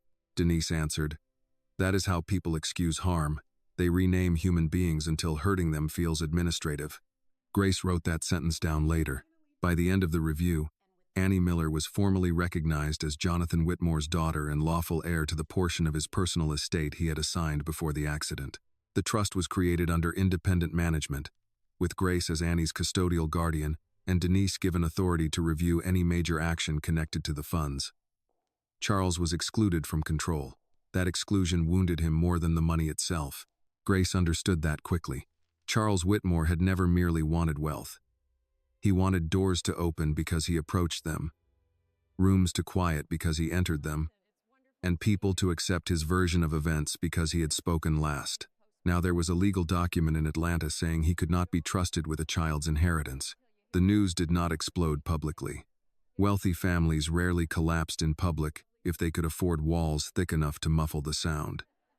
But Atlanta had its ways. Invitations slowed. A real estate luncheon forgot to include Charles's name on the host list. A hospital foundation postponed a board vote involving Whitmore Holdings. At church, older men still shook Charles's hand, but their wives no longer lingered beside Victoria after service. No one said much. That was the Southern way of certain punishments. A smile held 1 second too short. A chair, not saved. A conversation ending when someone walked up. Charles remained rich. But he was no longer untouched. Victoria adjusted faster than he did. Grace heard, through Denise, that she had begun describing the matter as a painful family misunderstanding. Denise advised Grace not to respond unless it became public. Grace agreed. She had no desire to spend her life chasing every polished lie with a broom. She had Annie to raise. Jonathan started slowly, as Grace required. At first, he saw Annie only in public places and only with Grace present. Piedmont Park on Saturday mornings. The children's section of the Decatur Library. A booth near the window at a diner where Annie ordered pancakes and inspected Jonathan's plate to see if he really liked peanut butter. He never arrived empty-handed, but Grace made clear that gifts had limits. No dolls taller than Annie. No jewelry. No designer clothes. No trying to buy 6 years with shiny objects. Jonathan listened. That mattered. He learned Annie liked strawberry ice cream but stole bites of Grace's butter pecan. He learned she hated carrots unless they were hidden in soup. He learned she asked big questions right before bedtime and small questions when she was worried. He learned she did not like loud restaurants, that she read signs out loud from the back seat, and that when she felt shy, she held the left strap of her backpack with both hands. He did not ask her to call him Daddy. For weeks, she called him Mr. Jonathan. Then one afternoon at the park, while showing him how high she could swing, she shouted, "Push me higher, Daddy," and the word flew out before she could catch it. The swing slowed. Annie looked horrified. Jonathan stood behind her with both hands still on the chains, his face pale with emotion. Grace, sitting on a nearby bench, held her breath. Annie said quickly, "I didn't mean." Jonathan knelt in the mulch beside the swing. "You do not have to take it back if it came out by accident. And you do not have to say it again until you want to." Annie looked at him for a long moment. Then she said, very softly, "Okay." Grace turned her face toward the trees until she could breathe again. Repair did not come like thunder. It came like that. One careful sentence. One boundary respected. One afternoon without anyone forcing a child's heart to move faster than it could. Grace and Jonathan did not become what they had been. That version of them had belonged to another life. Before hospital doors, returned letters, single motherhood, and a mansion full of people laughing at pain. But something quieter began to grow. Not romance first, trust first. The kind built when Jonathan showed up on time, left when Grace said the visit was over, sent information through attorneys, and never once complained that she was making him pay for what others had done. One evening, after Annie fell asleep in the back seat on the way home from the library, Jonathan walked Grace to her apartment door. He stood in the hallway with his cane in one hand and a stack of Annie's picture books in the other. "I know patience does not repay anything," he said. Grace unlocked the door, then looked at him. "No, but impatience would take more." He nodded. "Then I will keep being patient." She studied him. The man standing there was not the young man who had kissed her in a diner parking lot and promised the world could be handled. That man had believed love was enough because no one had yet stolen 6 years from him. This man knew better. Grace did too. "Good night, Jonathan," she said. "Good night, Grace." That was all. But it no longer felt empty. The school event happened in late spring, on a Thursday evening warm enough that parents arrived fanning themselves with folded programs. Annie's elementary school held its annual family night in the cafeteria, where folding chairs faced a small stage decorated with paper flowers and a banner that read, "Our Stories, Our Voices." Grace came straight from work in a blue dress and low heels. Jonathan arrived separately, carrying a small bouquet of sunflowers because Annie had mentioned them once. He asked Grace before giving them to her. Grace nodded. Annie accepted them with a serious little, "Thank you, Daddy," and Jonathan had to look up at the ceiling for a second. Charles came too. Grace had allowed it after 3 weeks of requests through attorneys and one handwritten letter from Charles that did not ask for forgiveness, did not mention money, and did not try to explain himself. It simply said, "I was cruel to a child before I knew her name, and crueler still to her mother after I knew enough to stop. I understand that attending one school event changes nothing. I am asking permission, not claiming a right." Denise said the letter was better than expected. Grace said that was a low bar. Still, she asked Annie. Annie thought about it for a full day. Then she said Charles could come if he sat in the back and did not talk unless spoken to. So Charles sat in the back row, alone. No signet ring tapped against anything. No command followed him. He looked smaller in a school cafeteria than he had ever looked inside the Whitmore estate. That did not make Grace pity him, but it did make the world feel properly arranged. When Annie's turn came, she walked to the microphone holding a sheet of lined paper with both hands. She wore the same pale blue dress from the inheritance day because she had insisted on it. "I want new memories in it," she told Grace. Her hair was tied with white ribbons again, but this time no one in the room looked at her as if she had come to the wrong place. Annie looked out at the crowd. Her eyes found Grace first, then Jonathan, then briefly the back row where Charles sat very still. "My story is called The Day My Mommy Didn't Let Them Keep Her Tears," she began. Grace's breath caught. Jonathan reached for the edge of his chair but did not look away. Annie read slowly, stumbling over one word and correcting herself with the dignity of a small queen. She wrote about a big house, a mean man, a backpack, a paper, and a daddy who came late but came. She did not use legal words. She did not explain trusts or inheritance or executive codes. She wrote what mattered. "My mommy says tears are not cheap. They are just water from a heart that has been too strong for too long." A sound moved through the cafeteria, soft and collective. Grace pressed her fingers to her lips. She had promised herself she would not cry at school. It was a foolish promise. Mothers made those all the time. Annie looked up from the paper and saw her. "It's okay, Mommy," she said into the microphone with the whole room listening. "These are not cheap tears." The room went blurry. Jonathan bowed his head. In the back row, Charles covered his mouth with one hand. Grace did not look long enough to decide whether he was crying. His tears were not the center of this story, and maybe that was the first lesson he truly needed. When the program ended, Annie ran off the stage and into Grace's arms. Jonathan stood nearby, holding the sunflowers and giving them space. After a moment, Annie reached back for his hand too. He took it like a man receiving grace he knew better than to claim loudly. Charles approached only after the room had begun to clear. He stopped several feet away.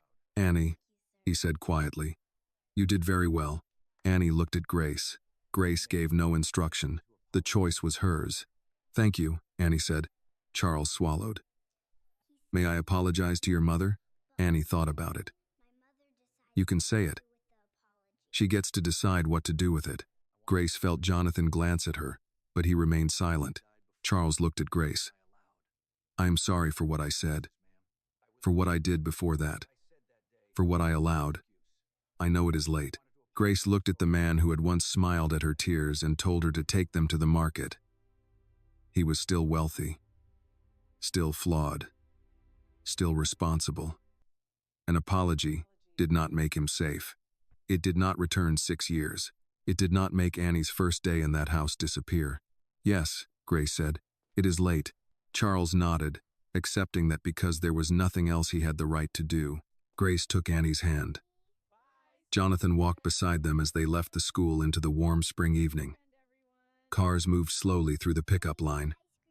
Parents called good night to one another. Somewhere nearby, someone laughed, ordinary and kind. Annie swung her arms between Grace and Jonathan. "Can we get ice cream?" she asked. Grace smiled. "I think we can." Annie looked at Jonathan. "You have to buy Mommy the big one." Jonathan's eyes softened. "Anything she wants." Grace looked down at her daughter, then at the road ahead. She did not know exactly what their family would become. She only knew it would not be built on silence. It would not be bought with quiet money. It would not require Annie to shrink so others could feel tall. Justice had not arrived fair. It had come late, carrying dust from every door once slammed in Grace's face. But when it finally stepped inside, even the richest man in the room had been forced to stand silent before it. And this time, when Grace cried, no one dared call her tears cheap. The lesson of this story is that a person's worth should never be measured by money, family name, race, or social status. Grace and Annie were treated as outsiders until the truth could no longer be denied, but their dignity existed long before any document proved it. The story reminds us that children deserve kindness before adults know who they belong to, and that silence in the face of cruelty can become its own kind of betrayal. Justice may come late, but when truth finally stands in the room, even the most powerful people must answer for what they did. This video is a work of fiction created with the assistance of artificial intelligence. All characters, events, and situations are not real and do not represent any actual people or true stories. The content is intended for storytelling and emotional illustration only.